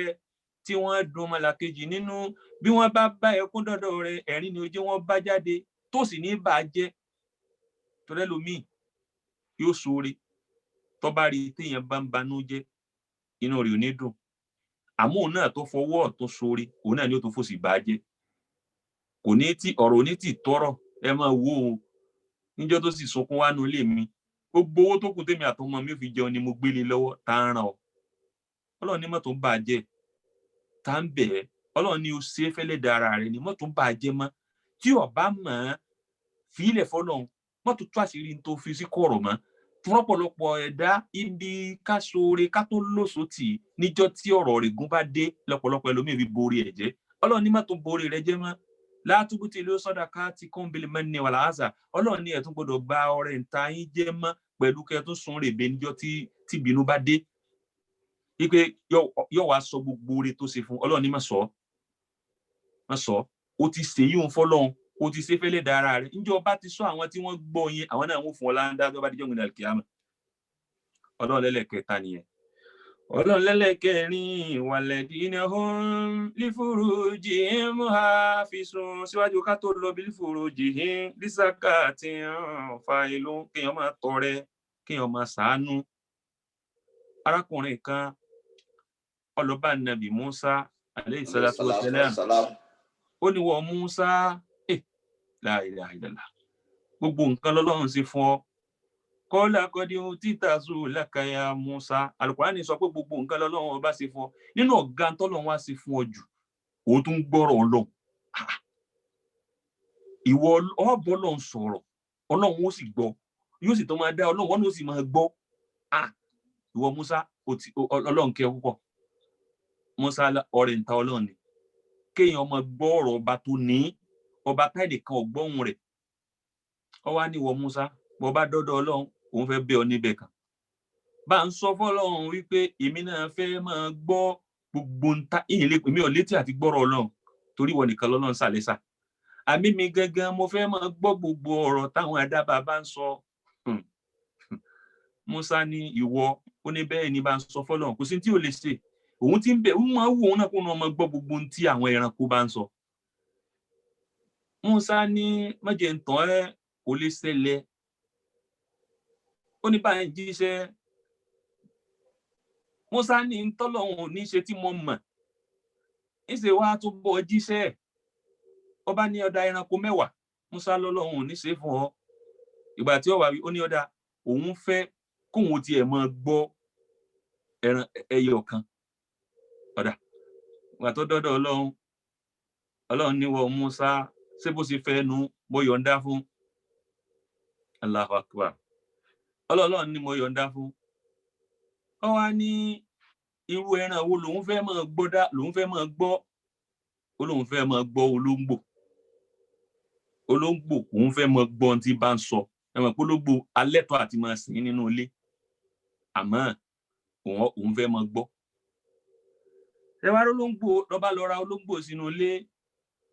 ní bá ń sin olóńgbò tólóńgbò bá ti sọ̀rọ̀ yóò gbọ́ olóńgbò kò mọ̀ pé baálé òun ti ń gbọ́ ó wá dijọ́ kan ó láwọn olóńgbò yìí wọ́n tó bíi 3 tí wọ́n dàgbà àwọn olóńgbò àwọn náà sì láwọn ọ̀rẹ́ táwọn náà máa wá wọn ẹ̀rí pé bólóńgbò àti olóńgbò bá ríra wọn wọ́n mọ bí wọ́n ti kíra wọn báwọn ajá àtàjá bá ríra wọn wọ́n mọ bí wọ́n ti kíra wọn ìgbà tó yá bàbá yìí ń sin olóńgbò ń sin àwọn dábàá míì ó bá sọ fún olóńgbò yìí àwọn ẹranko míì máa wá tí wọ́n jọ máa gbọ́ tí wọ́n jọ máa sọ̀rọ̀ gbogbo mẹ́ẹ̀ táwọn ẹran máa dùn ọ̀rọ̀ ni wọ́n ń sọ olóńgbò yìí òun àtolóńgbò èkejì rẹ̀ lọ́kàn bá wá wọ́n jọ ń kíra wọn bàbá yìí ṣe bígbà tí ń fetí gbọ́rọ̀ wọn dẹ̀ rẹ́rìn lọ́ba ní ọ̀rẹ́ mi a máa rí ọ olóńgbò kejì dá lóhùn pé òun wo ni ilẹ̀ gbẹ̀ baálé òun ilẹ̀ dá lọ́wọ́ rẹ̀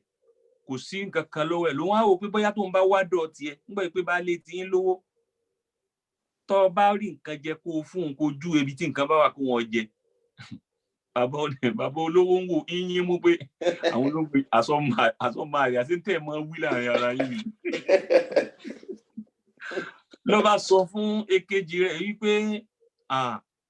òun sì ṣẹ̀ṣẹ̀ jẹun àárọ̀ tán ni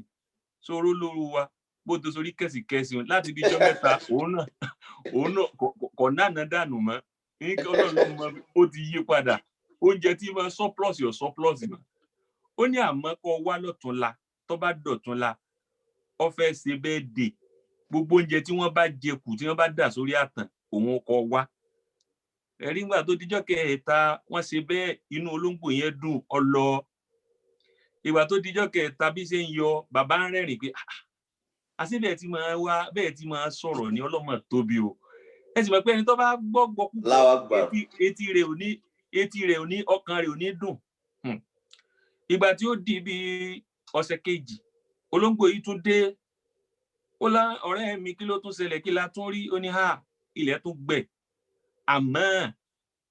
sórí nínú àwọn ẹran tí baálé mi ń sìn ọ̀kan kú ní ọ̀túnla nù wọn tó bá kú á gbé lórí àtàn orí àtàn tí tá a gbé lọ sọ sí yẹn ibẹ̀ láti lọ pàdé tèmi àti ó ti lọ jẹ ẹ sí Allahu Akbar. Allahu Akbar. ìwà tó dijọ́ kejì bàbá olówó ti gbọ́ ó ní ẹran ńláńlá yìí ní òkú ọba di fìrí gangan ó pe àwọn èèyàn ẹ wá lọ ta ẹran yìí kó tó kú sílé mi ọba lọ ta ọba ta ẹran òkú sílé ọ lọ ta síbì kan ibi tó tí wọ́n ta sí ibẹ̀ lọ máa kú sí ó ní kàkà kó fi kú ó láṣẹ àṣẹ tó wọn ọba gbọ́rọ̀ látẹnu àwọn olóńgbò yìí àṣé òun ò ní mọ̀ yí pé ẹran yìí máa kú lọ́túnla torí pé àwọn dábà ojú tọ́lọ́run fún wọn àti làákàyè tiwọn ó yàtọ̀ sí tàwọn ẹ̀dá ọ̀pọ̀lọpọ̀ àwọn dábà pàápàá jùlọ ológbò àtajá Ọlọ́run fún wọn lójú ó sì fún wọn níforamọ̀ bí wọ́n bá rí nǹkan wọ́n mọ nǹkan ọ̀hún wọ́n sì máa sọ fúnra wọn àmọ́ àwọn ẹ̀dá ò ní gbọ́ àlìjànú àwọn lè gbọ́ àtàwọn dábà yòókù wọn. ìgbà tó dijọ́ kẹta ló bá dé ó ní olóńgbò ẹran tó ní òkú níbo wọ́n gbé sí káwọn ọlọ́jẹ́ ó ní ìmọ̀ bí baálé mi ti gbọ́ ó ti ta ẹran lánàá la ilaha illallah ó ló ti tà á títà tó tà ní ò ní jẹ́ káwọn orí nǹkan jẹ iná ilé bí ó fi pa wọn ó ní àmọ́ bó bá ṣe tún jẹ́ kó tún padà wá ìgbà tí ó padà dé ó ní ò sí nǹkan kan lẹ̀ àmọ́ baálé mi gangan tó bá dijọ́ Friday tí ń bọ̀ yóò jáde láyé wọn ó sì ṣe sàárà ọjọ́ kẹta rẹ̀ tó bá dijọ́ kẹta kó wá wọn ó ṣe sàárà bí wọ́n bá ti ṣe sàárà bí mọ́sà ní bákàrà ni ní baálé ní bàbá bá gbọ́ ọba di fìrí jẹgan lọ́dọ̀ ànábì Musa ó ní wọn Musa alayhi salatu wassalam ó ní wọn Musa olóńgbò tí mò ń sìn nínú ilé gbogbo àwọn ara àtàwọn ìmọ̀ tí mò ń bá pàdé tí mò ń gbọ́ nì Musa ní ìwọ ló fẹ́ gbọ́rọ̀ ẹni tó bá sì fẹ́ gbọ́rọ̀ ló fẹ́ kínú wọn bàjẹ́ gbogbo tó ń gbọ́ pátá tó ń gbọ́ yẹn kí ló wá ṣẹlẹ̀ ànábì Musa ó ní ń tó ṣẹlẹ̀ ní wípé ó sọ fún òun pé nǹkan báyìí ó ṣẹlẹ̀ sí dábàá òun ti lọ tà títà tóun tà ìgbà tí olóńgbò kejì ó tún dé tí ó tún dé lọ́sẹ̀ tó tún tẹ̀lé ó sọ fún wọn wípé òun gangan lòun ò kú ẹ̀rù kú yìí lọ́wọ́ bá òun tí òun ò fi mọ̀ yìí tóun fi wá sọ́dọ̀ Musa Musa ní bẹ́ẹ̀ ni gbogbo ohun tí wọ́n bá rí òótọ́ ni tọ́lọ́hun fi hàn wọ́n bí wọ́n ṣe wá ń rí tọ́lọ́hun fi hàn wọ́n ẹran tó lọ tà yẹn kúkú tó fẹ́ kú lọ́lọ́run fẹ́ fi ṣe fìdáwò ẹ̀mí rẹ̀ ló fẹ́ fi dí ẹ̀mí rẹ̀ àmọ́ torí ahun ọ̀fẹ́ ṣòfò ẹran àìwá ṣòfò ẹran ní òjò ṣòfò ẹ̀mí rẹ̀. Allahu Akbar. ń túmọ̀ sí wípé gbogbo ẹni tó bá diwọ́ tí ó fẹ́ kí nǹkan kan ó jẹ́ látara òun ní tí ó sì jẹ́ látara rẹ̀ yóò sì wá ju tó fẹ́ jáde yẹn lọ. ẹ̀dá a máa fi nǹkan a máa fi oore kí a máa fi nǹkan kékeré a máa fi ra àlàáfíà látọ̀dọ̀ Ọlọ́run. ẹ̀dá a máa fi sàárà a máa fi ra àgbáríkà látọ̀dọ̀ Ọlọ́run. ẹ̀dá a máa fi fìdáwù ìsàárà tó bá ṣe a máa fi ra ẹ̀mí tọ́lọ́hun ni iye ẹ̀mí báyìí ló fẹ́ lò mo tún fi àánú tó ṣe tí wọ́n rí dùnú látara rẹ̀ mo fi dí ẹ̀mí rẹ̀ kẹ́mi rẹ̀ tó gùn sí. ànábì Musa ní kò sí tó fẹ́ ṣe o bọ́ọ̀bà máa wá bẹ lọ́hùn tẹ́mi rẹ̀ tó gùn sí àmọ́ ẹran tó yẹ kó tà tó yẹ kí kó kú tọ́já sí pé kúkú rẹ̀ ni ó ṣe dáfú fún ẹ̀mí ẹ iná ló ti ní wọ́n lọ tà látara pé ọ̀fẹ́ kọ́kùn ṣe Ọlọ́run ní ká máa tọrẹ ká máa yọ sàká ẹlẹ́ẹ̀kẹrin walladhina hum li furujihim hafizun Ọlọ́run ní gbogbo ẹni tí ó jẹ́ olùgbàgbọ́ òdodo li furujihim hafizuna ó gbọ́dọ̀ jẹ́ ẹni tí ó ṣọ́ abẹ́ rẹ̀ ó ṣọ́ abẹ́ rẹ̀ níbi ìṣìnà ó ṣọ́ abẹ́ rẹ̀ níbi tí ó dá ó ṣọ́ gbogbo oríkèéríkèé ara rẹ̀ níbi tí ó dá furujihim hafizun èèyàn ṣọ́ abẹ́ gbogbo ẹni tí bá ń jẹ́ mùmínì òdodo kò gbọ́dọ̀ yọ níṣìnà gbogbo ẹni tí bá ń jẹ́ olùgbàgbọ́ òdodo kò gbọ́dọ̀ jẹ́ ẹni tó já sí pé nǹkan oní nǹkan ní ọmọ wù obìnrin olóbìnrin Al-Qur'ani ló sọ bẹ́ẹ̀ Ọlọ́run ní ká ṣọ́ra níbi ìṣìnà wala taqrabu zina innahu kana fahishatan wa sa'a sabila Ọlọ́run ní ẹ má súnmọ́ ní dépò pé máa ṣe ìyàwó ilé kó jìnnà sí ṣìnà èyí tí ẹsẹ̀ ìyàwó ilé kó jìnnà sí ṣìnà ọkùnrin ilé kó jìnnà sí ṣìnà baálé ilé kó jìnnà sí ṣìnà kí ọkùnrin àáfà kó jìnnà sí ṣìnà kó jìnnà sí tí ọ̀dà li furujihim hafizun Ọlọ́run ní ẹ̀ṣọ́ ihò bí tí mo fi pamọ́ ibi mo fi pamọ́ sí ibi tó jìnnà ni Ọlọ́run ní kẹ́ tó túlé débi tí mo fi pamọ́ sí òun èyí náà ya túlétúlé òtúkà tí ọ̀dà ni Ọlọ́run lémi Ọlọ́run mo fi pamọ́ sáàyè tí mo fi pamọ́ sí Ọlọ́run ní ẹ̀ṣọ́ abẹ́ yín Ọlọ́run ní ọkùnrin tí ó bá láǹfààní láti tètè fẹ́yàwó Ànábì sallallahu alaihi wasallam ló sọ bẹ́ẹ̀ ó ní fa alayhi wìjà kọmọ gbààwẹ̀ kò lágbára láti múra dúró kò sì lágbára láti fẹ́ bí Ànábì ní tọ̀ ní tí ò bá lè mú ọ lọ ṣiṣẹ́ kó fi ríyàwó fẹ́ lọ gbààwẹ̀ ẹ má gbààwẹ̀ ìwọ lọ wá àwẹ̀ fúnra rẹ nù instead tó fi máa ṣe sìnà ẹ wo bí Ànábì knock out ọ̀rọ̀ rẹ̀ sí Ànábì ní àwẹ̀ ni ọmọ lọ gbà ọmọ gbà tàtà wà lóríṣiríṣi Ọlọ́run ní lálá síwájú ẹ̀tọ́ yín ọ̀dọ̀ àwọn ìyàwó yín ni ẹ mú lọ àwọn ọmọ mẹ́la kàtí àìmẹ́nu àfi àwọn tó já sí pé nígbà ayé tẹ́rú wà tó já sí pé Ọlọ́run yọ̀ǹda fún wọn béèyàn bá lẹ́rú mẹ́wàá nígbà náà lọ́hùn tí Ìsìlámù ò tíì dé téèyàn bá lẹ́rú mẹ́wàá tó sì níyàwó àwọn ẹrú yẹn wọ́n lẹ́tọ̀ọ́ sí ọ kó o máa wọlé tọ̀ wọn bó ti wù wọ́n àmọ́ ṣẹ̀rí àti kọ́ nísìnyí ìṣẹ̀rí ọba kọ̀ ẹlòmíì yọ̀lọ rẹ rú nílẹ̀ Haúsá ni àbíbí kan ní ó ti lọ́ọ́ máa rẹ rú tí ọmọ wa ṣe sìnà lọ Ọlọ́run ní kódà Ọlọ́run ní fàáyínà ń gẹ́rù màlúmí náà fàmánibútàgà fàáyínà ń gẹ́rù màlúmí Ọlọ́run ní yóò ní jẹ́ pé ìwà ebú Ọlọ́run ní ẹ má súnmọ́ fàmánibútàgà wàrọ̀ àbálẹ́kà Ọlọ́run ní gbogbo ẹni tó bá gbẹ́rù gbọ̀n rí tó gbọ́rọ̀ tí mo sọ àwọn tí mo ń kà tó gbé sẹ́yìn pé níjọ́ Ọlọ́run náà ni wọ́n ń sọ yìí Ọlọ́run ní fàáwọláyíká ọmọ ilẹ̀ àádúnà Ọlọ́run láwọn ẹ̀yẹn wọ́n ti rí kọjá àlà ìmí Ọlọ́run lè ti kọjá ẹ ti gbẹ́rù gbọ̀n rí ẹni ó bá sì gbẹ́rù gbọ̀n rí yọ bí mi náà ń bẹ̀ la ilaha illallah Ọlọ́run má fi àjẹ́ wá. Àmín. walladhina Ọlọ́run lẹ́lẹ́karùn-ún number 5 lé amanatihim àwọn tó já sí pé àmánà wọn ò lámánà la ilaha illallah wọn ò ní àmánà èèyàn sọ̀rọ̀ fún ọ̀rọ̀ yìí láàrin mi àti yín àmánà ni o ẹ má jẹ́ nìkan ọgbọ́ Ọlọ́run ò fàmánà sí é Ọlọ́run ò fàmánà sí é ìwọ ọkọ ìyàwó rẹ fàmánà sí ọ lọ́wọ́ òsì ìjà dé táìdé òsì tó àṣírí ìyàwó rẹ la ilaha illallah Ọlọ́run ló sì tó àṣírí rẹ ọ fọ̀rọ̀ sí ọ lọ́wọ́ ẹnu rẹ ò gbé ẹnu rẹ ò bò òsì tó àṣírí ẹ ìwọ ìyàwó náà ọkọ rẹ fàṣírí sí ọ lọ́wọ́ ọmọ àṣírí gẹ́gẹ́ bí ìyìn lè fara pamọ́ fún ìyàwó mi ọ wá sọ àṣírí sí ọ lọ́wọ́ ọ̀rọ̀ délẹ̀ tàìdélẹ̀ inú burúkú bí ọ o sì fi àṣírí ọkọ rẹ o sì tú gbogbo ayé sì gbọ́ inú rẹ wá bàjẹ́ Ọlọ́run níbi inú rẹ ti bàjẹ́ òun orí àwọn ọmọ rẹ lèmi Ọlọ́run ti yí ọ fún. Allahu Akbar. wà á lè amanatihim àmánà tí wọ́n bá gbélé yàn lọ́wọ́ ẹ fi síbi tọ́lọ̀ bára rẹ ò bá gbà ẹ tó sọ tẹ́tí pé àmánà ẹ má wulẹ̀ sọ Ọlọ́run ni ẹ má wulẹ̀ sọ nínú gbogbo ẹ rí i pé ńgbà Al-Qur'ani ọmọ sọ̀rọ̀ ó nígbà tí mo gbé àmánà iná aradina lè amanata ala samawati wal ardi wal jibali Ọlọ́run nígbà tá a gbé àmánà aradina lè amanata ala samawati a gbé àmánà sọ́dọ̀ sánmà lóhun ò lè gbé orí wọn ò gbà wal ardi a tún gbé lọ́dọ̀ ilẹ̀ náà lóhun ò lè gbé wọn ò gbà wal jibali a gbé lọ́dọ̀ òkè lóhun ò lè gbà àmánà Ọlọ́run ọba òun ò rárá gbé pamọ́ sí fàbẹ́nà ya mílínà wa aṣfákínà mìíràn wọ́n kọ̀ wọ́n yẹra pé àwọn ò ní gbà fàámàlà hali ìsànù ọmọ ànábì Ádámà ló ní ó yá ẹ máa gbé bọ̀ òun ó gbà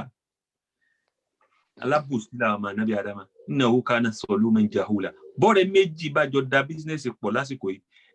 tí wọn ò bá fura ọ̀rẹ́ kejì tówó bá bọ́ọ̀dì sí lọ́wọ́ òun ni ó sì ṣekú pọ̀ rẹ̀ tí ò bá múra ẹ máa wo obìnrin tóbìnrin bá fà sí rí sóbìnrin ọ̀rẹ́ ẹgbẹ́ ẹ̀ lọ́wọ́ ń gba bọ́rọ̀ mi ti rí nì bílé ayé mi ṣe ń lọ ní láàrin èmi àti ẹ gẹ́gẹ́ bí ọ̀rẹ́ tá a pera wa nígbà tábí róṣù mẹ́ta tábí rọ́dún kan ọ̀rọ̀ tí wọ́n sọ láàrin àwọn méjì yẹn yóò sì tún máa lọ gbọ́ǹta yóò máa rò pé òun ò sọ̀rọ̀ ìfẹ́ nìkan ìyá kínní ni mo sọ fún Ọlọ́run ní ọ̀la màá nà nù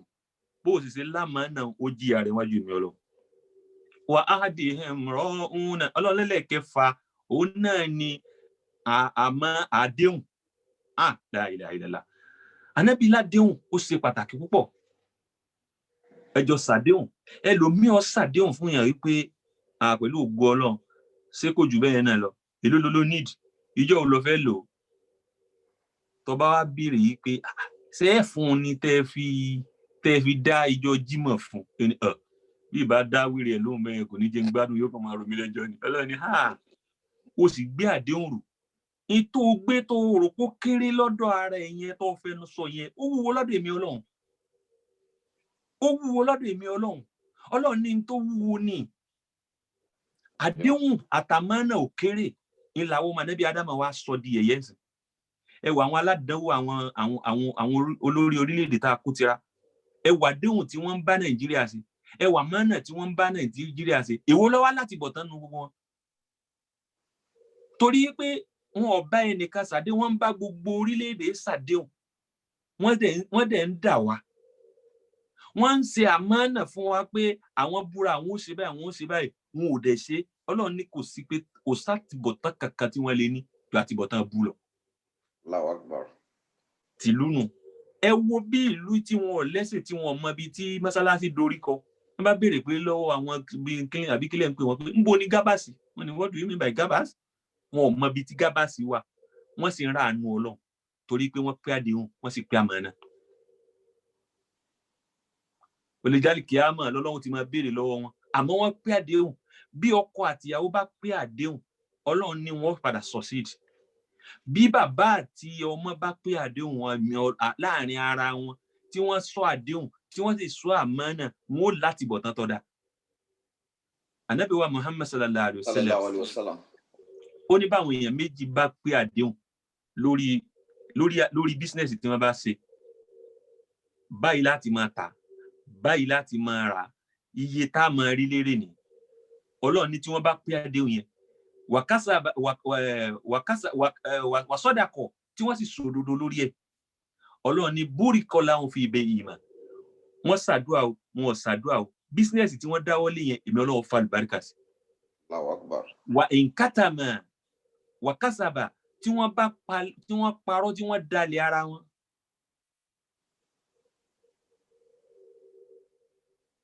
tí wọ́n bá parọ́ tí wọ́n dalẹ̀ ara wọn tí wọ́n dẹ̀ dúró tí wọ́n dẹ̀ ṣàbòsí Ọlọ́run ní mí kọ́tí baraka tó fi ìbẹ́ yìí mà ń yọ àlùbáríkà kúrò nínú òwò tí wọ́n bá jọ ń ṣe. ẹ̀wọ̀ lọ ewu àsọ́ọ́lẹ̀ Ọlọ́run ní tí wọ́n wá pè lódodo tí wọ́n pè ládéhùn tí wọ́n pè lámàánà ńlọmọ ànábì Ádámù wa sọ di rọ́nìsì ńlọ wa sọ di yí pé ẹni ó bá rí ẹgbẹ́ rẹ̀ bù lẹ́sẹ̀ tó fi ṣubú òun ni ayé ọmọ pèlè èèyàn yí pé kọ́dà ó wise Ọlọ́run ní ọ wise ìyàtọ̀ jẹ àtàrọmọdọ́mọ rẹ lẹ́jọ́ pín jẹ. Ọlọ́run ní ẹ sòdodo lóòótọ́ gbogbo ẹ̀dá tí bá ń sòdodo tó sì dúró lórí òdodo yóò máa jọ bí ìgbà tí kò kọ́kọ́ tí ì ní rọ́wọ́ mú Ọlọ́run nígbà tálùbáríkì mi Ọlọ́run bá dé sínú tí bá ń ṣe gbogbo ẹ̀yin tẹ́ rò pé rọ́wọ́ mú tẹ́ rò pé ti jẹ́ èèyàn síwájú rẹ̀ gbogbo ilẹ̀ padà máa wò lókè. Ọlọ́run ní wa ádìhé àtàdéhùn ẹjọ́ máa pe ẹlẹ́ẹ̀kẹfà nìyẹn ẹ̀wù bí Ọlọ́run tún wá parí ẹ̀ sí. Ó ní wà lẹ́dí iná hàn aláṣọláwà àti yóò àfisùn. Wà lẹ́dí iná hàn aláṣọláwà àti yóò àfisùn. Ọlọ́run lẹ́lẹ́keje ẹ̀rí pé tàkọ́kọ́ ó láwọn tí wọ́n ń páyà Ọlọ́run lórí irun wọn. Ó wá fẹ́ lẹ́yìn keje parí ẹ̀ yìí pé alẹ́dínà ohun aláṣọ́láwà ti ń yọ àfisùn. Àwọn tí wọ́n tó ń sọ irun gangan, wọ́n ń sọ àsìkò oorun bí àsùbá bá wọlé, wọ́n mọ̀ retí àìlà. Bá àìlà tí ń jẹ́ zuhuri tó bá wọlé, wọ́n bá ti ń kí tán, wọ́n tún mọ̀ retí pé àsùbí fẹ́ dé. Ọlọ́run ni wọ́n ń sọ. Bí wọ́n ti ń sọ ni wọ́n awọ ọmọ Ànábì Ádámù àsọ̀rùn mọ́ iṣẹ́ là ń sọ. Iṣẹ́ bó ní ṣe lọ bí iṣẹ́ tí n bá ti sùn tí n bá ti jí eré ayé là ń lé kìtàkìtà eré ajá là ń lé kìtàkìtà. Ọlọ́run ní sóòrò pólé nísinmi ni kò sí sinmi láyé àfẹni ọba fúnra ẹ̀ sinmi tó wá ìsinmi fúnra ẹ̀. Bó o ṣe gbogbo sí ayé yìí tí wọ́n kó gbogbo owó ayé yìí tí wọ́n kó fún ọ lóṣooṣù tó ń pa á jọ tèmi Ọlọ́run ọba fún ọ sinmi kàbí kó wá ìsinmi kó béèrè ìsinmi fúnra rẹ̀. Ọlọ́run ló lè ní sinmi tálíkì àmọ́ Ọlọ́run òbí tó. Allahu Akbar. Ọlọ́run ní kíni ṣé ẹ mọ̀ yìí pé èmi ni mo sọ fún yín wípé kọ́mọ pọ̀ sí alẹ́ hákùmù takazuru àtàsórí túmọ̀ lè máa kọ́ bíra kálá sáúfà tààlàmúnà zúmọ̀ kálá sáúfà tààlàmún kálá láwù tààlàmúnà ilmẹ̀lì yẹkíni látàràhùnà jẹ̀hì dùnmọ̀ látàràhùnà ha àìnà yẹkíni dùnmọ̀ látùsẹ̀ àlùnà yawma ìsìn ànínàhì. Ọlọ́ni alẹ́ hákùmù takazuru èrè kọ́pọ̀ kọ́mọ pọ̀ sí àìrójú yín lérí bí ó ṣe máa pọ̀. Bí mo bá fún yín lélẹ̀ ẹ tó máa béèrè lé, bí mo bá tó fún mi lélẹ̀ bẹ́ẹ̀ ti tó máa béèrè ẹ máa lé náà ni àtàsórí tó mo lè máa kọ́ bíra tí wọ́n fi di ẹnu yín sínú kòtò sàárè yín èrè kọ́mọ pọ̀ sí náà lẹ́ẹ̀mọ́sá. Ọlọ́run ní kàlá aláwọ̀ tá a lè mú un ẹ jẹ́ lọ fira yín lọ́kàn balẹ̀, ẹ jẹ́ má sáré àsápajúdé, ayé lẹ bá sẹ́ ayé lẹ fi sẹ́lẹ̀ sí lọ. Kàlá aláwọ̀ tá a lè mú un tẹ́ ẹ bá lọ mọ́ ni ilmẹ̀lì yẹkín tẹ́ ẹ lọ màmá dájú dáadáa wípé ayé lẹ fi sẹ́ lẹ bá sẹ́ ayé lẹ fi sẹ́ lẹ máa lọ lẹ́ẹ̀fi sí ni látara unal jẹ̀hìm. Ẹ mọ̀ yìí pé iná jẹ̀hìm gbogbo alẹ́ àbá tẹ́ ẹ fi ń bu lẹ́sẹ̀ tẹ́ ẹ bá pa ẹ bu lẹ́sẹ̀ yìí iná jẹ̀hìm ní máa padà láǹdì sí ibẹ̀ nǹkan lọ. Ọlọ́run ní lílé ayé sísáré ayé ń lọ́mọ Ànábì Ádámù sáré lásìkò yìí. Àmọ́ àwọn tó bá já sí pé yuhafisuna ní sọ̀láàt Ọlọ́run kó wọlé àánú Ọlọ́run kó wọlé àfẹ́ Ànábì wa Muhammad sallallahu alaihi wasallam alladhina yuhafisuna umul warisuna al-firdausa. Ọlọ́run ní gbogbo àwọn tí wọ́n bá ṣe lè firdausi ni wọ́n ti jèrè ara wọn, wọ́n fi khalidun ibẹ̀ náà wọ́n sì parí sí. Ẹ wọ bí àlìjẹ́nà tọ́lọ́run júwe àlìjẹ́nà firdausi ni gbogbo ẹni tó bá jẹ́ olùgbàgbọ́ òdodo ibẹ̀ ni wọ́n parí sí. Ọlọ́run kó wọlé àánú Ọlọ́run kó wọlé àyà Ànábì àwọn tí Ànábì sọ fún wa rèé wípé a fi tẹ̀ ní ìgbàgbọ́. Ọlọ́run má ṣàṣì wá lẹ́nu ìgbàgbọ́ wọlé Ànábì wa Muhammad sallallahu alaihi wasallam. Ọlọ́run járí sí Ọlọ́run sí járí sí láyé járí sí ń sáré járí sí ń gbàgbà kíámà gbogbo yìí tá a kà kálẹ̀ fún wa àtèmi àti wọ́ Ọlọ́run má ṣàjẹ́ ọba wa lára mu ọlá Ànábì wa Muhammad já lè ṣe já lè tẹ̀lé yóò bá wa ní járí múdélé ọlá já múdélé ọlá ọlá fi Ànábì wa Muhammad. Allahumma la qada lana dhanba illa ghafarta wala hamma illa faraita wala dayna illa qadaita wala hajata min hawaiji dunya wal akhirah illa qadaitaha ya rabbal alamin. Atahiyatu lillah azakiyatu lillah tayyibatu salawatu lillah. Assalamu alayka ya nabiy wa rahmatullahi wa barakatuh. Assalamu alayna wa ala ibadillahi salihin. Assalamu alaykum wa rahmatullahi wa barakatuh. La ilaha illallah Allah la ilaha illallah Allah Muhammadur Rasulullah la ilaha illallah Allah ya Karimu habli Allah ma jafahi jahli Allah kam rajaka misli la tukhibra jahu Allah ambe Olúwa Allah ọba tó ṣẹ̀dá wa Allah dákun wá gbé wa níjà bẹ́ Olúwa Allah sáfàtì dọ́rẹ́ Allah ọba tó ṣàánú wàhálà dákun má jẹ wá níyà à ń bẹ̀ Olúwa Allah Ọlọ́run wọlá àánú Ọlọ́run wọlá àfíà Ànábì wa Muhammad ìjọ sáfàt méjì ó bàjẹ́ méjì ó dàrú àwọn alájà wa àmdẹ́là Ọlọ́run má sábà ṣàlékún dáadáa fún yín Ọlọ́run má bá wa dùn yín nínú iṣẹ́ Ọlọ́run tẹ́ gbé dání Ọlọ́run má pò wọ́n ọ̀ràn yín iṣẹ́ ọlá Ànábì wa Muhammad jẹ́ ẹ máa ráàánú Ọlọ́run gbogbo àwọn tí wọ́n wà lórí pílátífọ̀mù yìí Ọlọ́run má sábà ṣe ìdùnnú fẹ́ni kọ̀ọ̀kan ọlá Ànábì wa Muhammad ọlá bàbá wa àgbáyé dé Ọlọ́run má sábà ṣàánú ẹnì kọ̀ọ̀kan yín gbogbo yín pátápátá Ọlọ́run má sábà jẹ́ ráàánú Ọlọ́run ọlá gbogbo àwọn ṣéèkù wa tí wọ́n wà nínú ìjọ sáfàt àtàwọn àfáà tí wọ́n kí wa kú àlejò tí wọ́n gbà wá lálejò tí wọ́n kí wa Ọlọ́run wọlá àánú Ọlọ́run má jẹ́ kọ́rọ̀ yín ó dàrú gbogbo ìlú yìí Ọlọ́run má ṣe àṣefẹ́ ní kọ̀ọ̀kan ọlá Ànábì wa Muhammad sallallahu alaihi wasallam gbogbo àwọn bàbá wa tí wọ́n jẹ́ bàbá fún tí wọ́n jẹ́ olórí fún alájà wa Amdelat agbọ́dọ̀ má ṣàdúrà fún wọn Ọlọ́run má ṣàbà ṣàlékún gbígbé àdúrà fún yín Ọlọ́run má ṣàlékún àánú Ọlọ́run fáwọn náà gbogbo bí wọ́n bá wà jádùá àánú Ọlọ́run má bá wọn ọlá Ànábì wa Muhammad sallallahu alaihi wasallam àbúlẹ̀ tí bá gbàdúrà yín gbogbo ẹ̀yin yá wa tẹ́ wà nínú sáfà tí Ọlọ́run bá gbàdúrà yín bá wa ṣàlékún àánú fún yín gbogbo ẹ̀yin bàbá wa náà jẹ́ àánú Ọlọ́run jẹ́ kẹ́rẹ́ kí Ọlọ́run Allahumma anta salam wa minka salam wa ilayka yarji'u salam fa ayina rabbana bis salam wa adkhilna al jannata daraka dar salam tabarakta rabbana wa ta'alita ya sal jalali wal ikram innaka la tukhlifu al mi'ad kasi fatiha kọ̀ọ̀kan àánú Ọlọ́run tí ò ní tán Ọlọ́run ṣàbà ṣe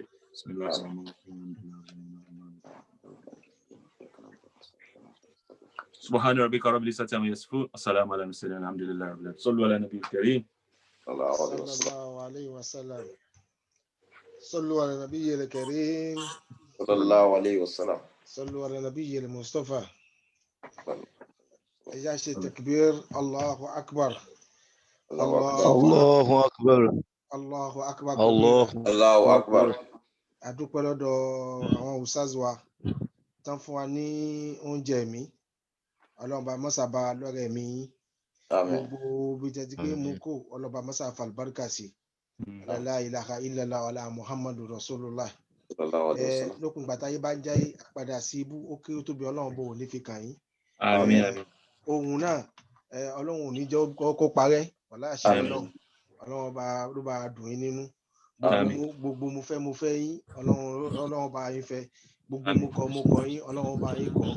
la ilaha illallah ala muhammadu rasulullah sallallahu alaihi wasallam gbogbo ìwọ̀nba yín Ọlọ́run bá dákun mọ́sà bá múlọ láṣẹ gbogbo nǹkan tó wá tara yín jáde tá à ń pè lọ́mọ ni Ọlọ́run bá mọ́sà fún alálùbáríkà jẹ́ kí àlùbáríkà ọmọ yín kó ju ti yín náà lọ la ilaha illallah ala muhammadu rasulullah ẹ jẹ́ gbogbo jama lápapọ̀ ẹ jẹ́ kí a ṣe iná àti iná alálùbáríkà ẹ jẹ́ a ṣe fún Ustaz Abu Jamal Ọlọ́run bá mọ́sà bá múlọ láṣẹ fún wa la ilaha illallah ala muhammadu rasulullah bismillahir rahmanir rahim إنا أعطيناك الكوثر فصل لربك وانحر إن شانئك هو الأبتر. Naam, lẹ́yìn wá gbà náà àtọ̀ fún Saida ìyá wa Tawakkaltu ala Allah àwọn náà ń bẹ lórí platform báyìí àní kẹmọ wulẹ̀ kẹmọ rọra Ọlọ́run mọ́sàbá lọ́rẹ̀ mi Ọlọ́run mọ́sàbá dúró tì í la ilaha illallah ala muhammadu rasulullah dákọ̀ Ọlọ́run lókùn bàtà yìí bá ń jáyé padà sí ibú ó kéré tóbi Ọlọ́run bá má fi kàn yín Ọlọ́run la ilaha illallah al-fatiha bismillahir rahmanir rahim alhamdulillahi rabbil alamin arrahmanir rahim maliki yawmiddin iyyaka na'budu wa iyyaka nasta'in ihdina siratal mustaqim siratal ladzina an'amta alaihim ghayril maghdubi alaihim waladdallin. Gẹ́gẹ́ bí àwọn prógámù wa tó kù nítorí àsìkò ti lọ báyìí dákọ̀ Ọlọ́run gbogbo bí tá bá ti ṣe ọlọ́ba mọ́sá falbarka sí àwọn bàbá wa tí ta fẹ́ ṣe fìdáhùn fún lónìí àwọn náà ni bàbá wa ta fi tọ̀ọ̀tọ̀ dákọ̀ wọn Bọ́lárìnwá Abubakar Abọ́lárìn dákọ̀ Ọlọ́run mọ́sá bá yáfi wọn Ọlọ́run wọ́n tó ń dojúkọ Ọlọ́run tó dá fún wọn èyí tán fílẹ̀ dákọ̀ Ọlọ́run má bẹ̀yìn náà jẹ́ ládàdúrà ládà sàrà mọ́sá àmúlẹ́dẹ̀ bá wọn Ọlọ́run gbogbo pẹ́pẹ́ fún tán ti ń ṣe bọ̀ láti gbà tí tán ti wọlẹ̀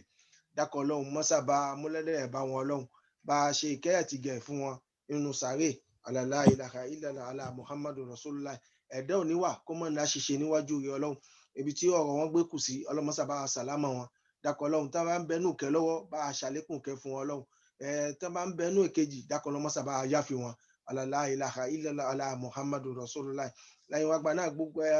gbogbo ọmọ tán filẹ̀ dákọ̀ Ọlọ́run mọ́sá bá wọ ọmọ náà èdè àìyedè má jù sí wọn láàrin ọlọ́run ìfẹ́ tí bí kẹ́ mọ́sá bá fún sáàrin àwọn ọmọ náà látòkè délẹ̀ la ilaha illallah ala muhammadu rasulullah àfọlọ́hún bẹ́ẹ̀ lọ́hún ní àfọlá náà bẹ̀rẹ̀ bẹ́ẹ̀ láì má gba wa lásìkò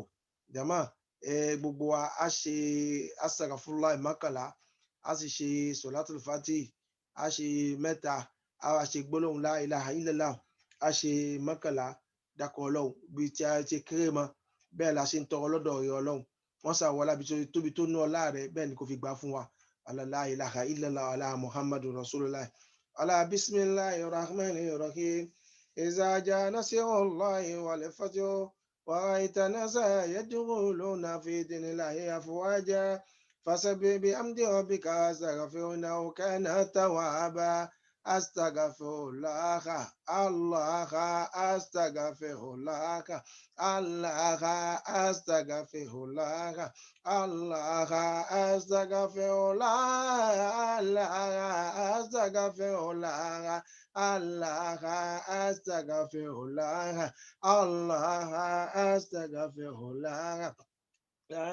astaghfirullah Allah astaghfirullah Allah astaghfirullah Allah astaghfirullah innallaha ghafurur rahim Allahu la ilaha illa huwal hayyul qayyum la ta'khudhuhu sinatun wa la nawm lahu ma fis samawati wa ma fil ardi man dhal ladhi yashfa'u 'indahu illa bi idhnihi ya'lamu ma bayna aydihim wa ma khalfahum ولا يحيطون بشيء من إلا بما شاء وسع كرسيه السماوات والأرض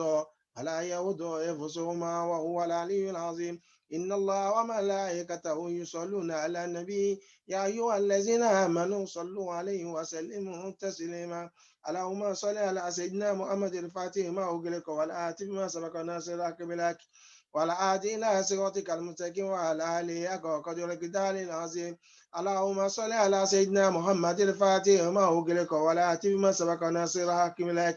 والعادي إلى صراطك المستقيم وعلى آله حق قدرك العظيم اللهم صل على سيدنا محمد الفاتح ما أغلق والآتي ما سبق ناصر الحق بالحق والعادي إلى صراطك المستقيم وعلى آله حق قدرك العظيم سبحان ربك رب العزة عما يصفون وسلام على المرسلين والحمد لله رب العالمين الله لا إله إلا هو الحي القيوم لا تأخذه سنة ولا نوم له ما في السماوات وما في الأرض من ذا الذي يشفع عنده إلا بإذنه يعلم ما بين أيديهم وما يخفون ولا يحيطون بشيء من علمه إلا بما شاء وسع كرسيه السماوات والأرض ولا يؤوده حفظهما وهو العلي العظيم فاعلموا أنه لا إله إلا الله لا إله إلا الله لا إله إلا الله لا إله إلا الله لا إله إلا الله لا إله إلا الله لا إله إلا الله لا إله إلا الله لا إله إلا الله لا إله إلا الله لا إله إلا الله لا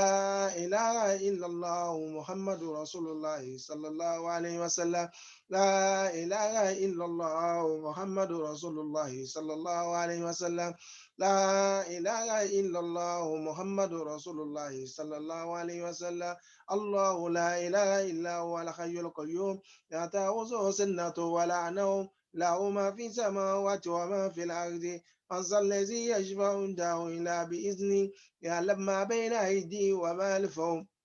ولا يحيطون بشيء من علمه إلا بما شاء وسع كرسيه السماوات والأرض ولا يؤوده حفظهما وهو العلي العظيم. نعم lẹ́yìn ọgbà náà a ṣe kúrò Ọlọ́run mẹ́ta dákọ̀ Ọlọ́run mọ́sàbá múlẹ́lẹ̀ bá bàbá wa dákọ̀ Ọlọ́run odidi Al-Qur'an ni dákọ̀ Ọlọ́run mọ́sàbá jẹ́ kí bàbá kó tó bàbá wa kó ṣọ́ wọn bàbá wa kí bàbá kan tún pinnu Ọlọ́run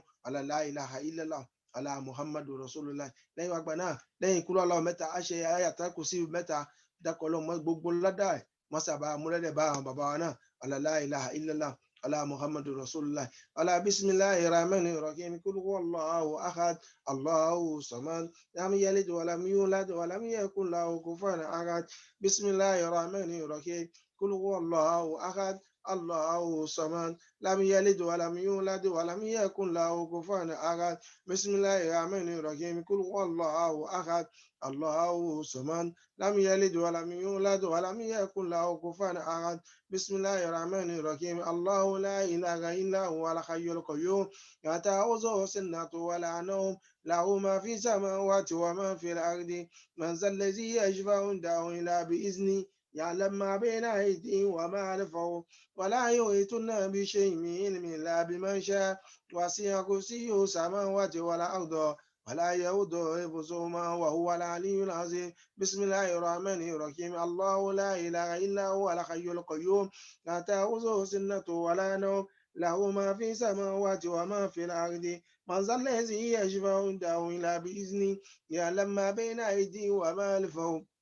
ولا يحيطون بشيء من علمه إلا بما شاء وسع كرسيه السماوات والأرض ولا يؤوده حفظهما وهو العلي العظيم بسم الله الرحمن الرحيم الله لا إله إلا هو الحي القيوم لا تأخذه سنة ولا نوم له ما في السماوات وما في الأرض من ذا الذي يشفع عنده إلا بإذنه يعلم ما بين أيديهم وما خلفهم ولا يحيطون بشيء من علمه إلا بما شاء وسع كرسيه السماوات والأرض ولا يؤوده حفظهما وهو العلي العظيم فرح وريان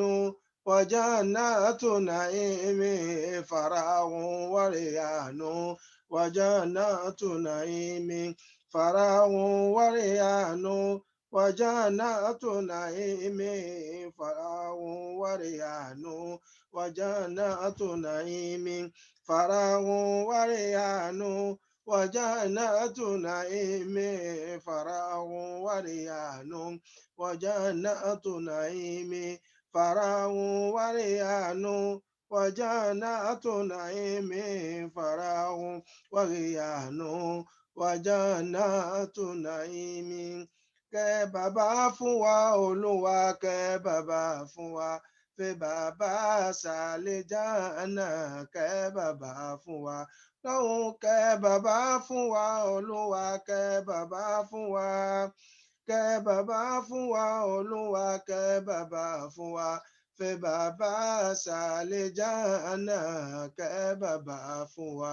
alákùlù Allah. بسم الله الرحمن الرحيم قل هو الله أحد الله الصمد لم يلد ولم يولد ولم يكن له كفوا أحد بسم الله الرحمن الرحيم قل هو الله أحد الله الصمد لم يلد ولم يولد ولم يكن له كفوا أحد بسم الله الرحمن الرحيم قل هو الله أحد الله الصمد لم يلد ولم يولد ولم يكن له كفوا أحد التحيات لله الزاكيات لله الطيبات الصلوات لله السلام عليك أيها النبي ورحمة الله وبركاته السلام علينا وعلى عباد الله الصالحين صلوا على النبي الكريم.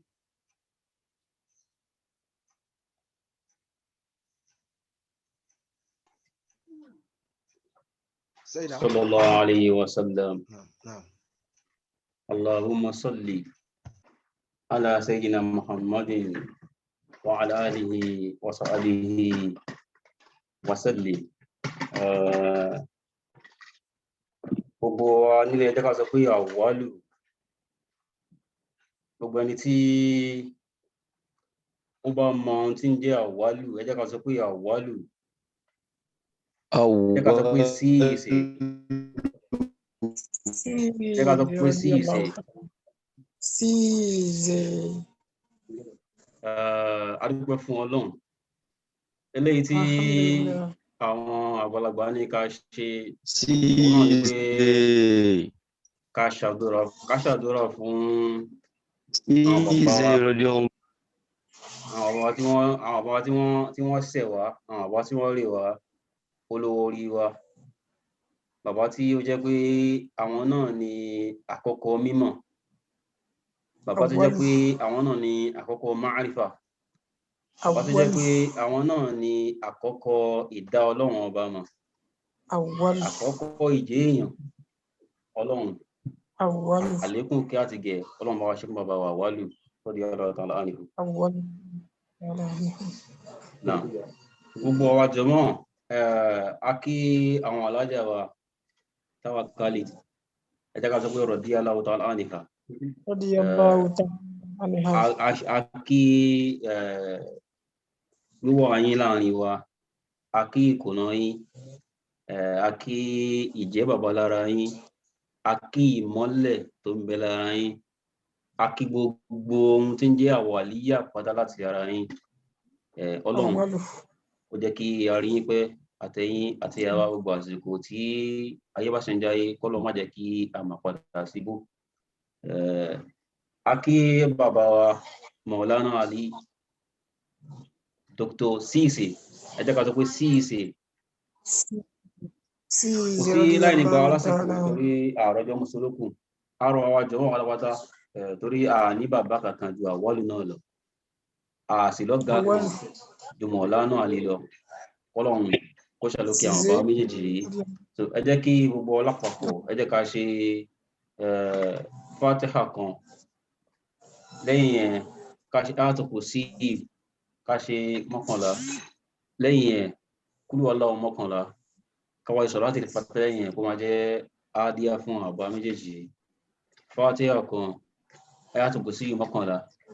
kúlú Ọlọ́run 11 ṣọ̀rọ̀ láti fàtẹ́ 11.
Ẹ jẹ́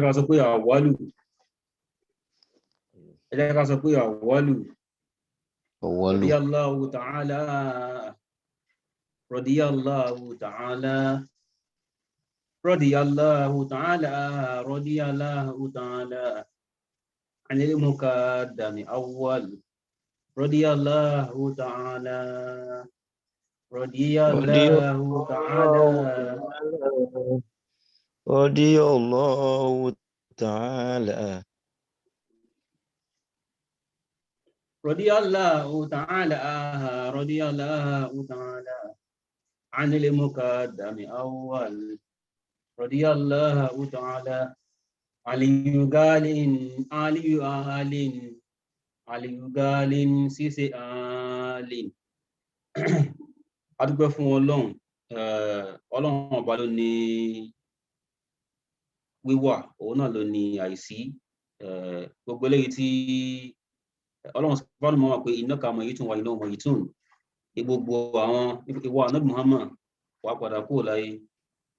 àwọn tí wọ́n kù náà gbogbo wọn náà á padà kúrò láyé ṣùgbọ́n kọ́lọ́run kó má ṣàìwọlá dédé àsìkò yìí kó má ṣàìlẹ́mì ẹnì kọ̀ọ̀kan wá sí àwọn àbá wa tí wọ́n jẹ́ ọkọ fún aláàjà wa àwọ̀lù tí wọ́n padà sí ọ̀rọ̀ Ọlọ́run àdójúkọ wọn Ọlọ́run bá wa pọ́nlé Ọlọ́run ẹ̀yìn wọn tí wọ́n kú sílẹ̀ náà Ọlọ́run má fọwọ́ bàjẹ́ kan láéláé la hawla wala quwwata illa billahi al-aliyyil azim bàbá wa ìmọ́lẹ̀ Aliyu Cisse àfi wọ́n kí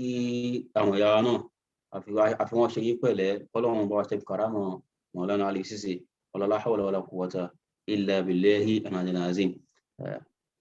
ká sọ pé bismillahir rahmanir rahim rabbana hab lana min azwajina wa dhurriyyatina qurrata a'yun واجعلنا متقين إماما اللهم صل على سيدنا محمد الفاتح لما وقلب والخاتم لما سبق ناصر الحق بالحق والهادي إلى صراطك المستقيم وعلى آله حق وقدر المقدار العظيم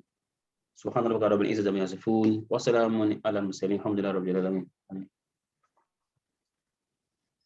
أستاذ سعيد. الحمد لله رب العالمين آمين.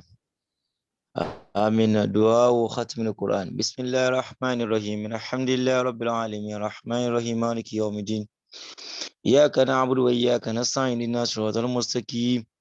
صراط الذين أنعمت عليهم غير المغضوب عليهم ولا الضالين آمين. اللهم ارحمنا بالقرآن واجعله لنا إماما ونورا وهدى ورحمة. اللهم ذكرنا منه ما نسينا وعلمنا منه ما جهلنا وارزقنا تلاوته آناء الليل وأطراف النهار واجعله لنا حجة يا رب العالمين. اللهم أصلح لنا ديننا الذي هو عصمة أمورنا وأصلح لنا دنيانا التي فيها معاشنا وأصلح لنا آخرتنا التي فيها معادنا واجعل الحياة زيادة لنا في كل خير واجعل الموت راحة لنا من كل شر.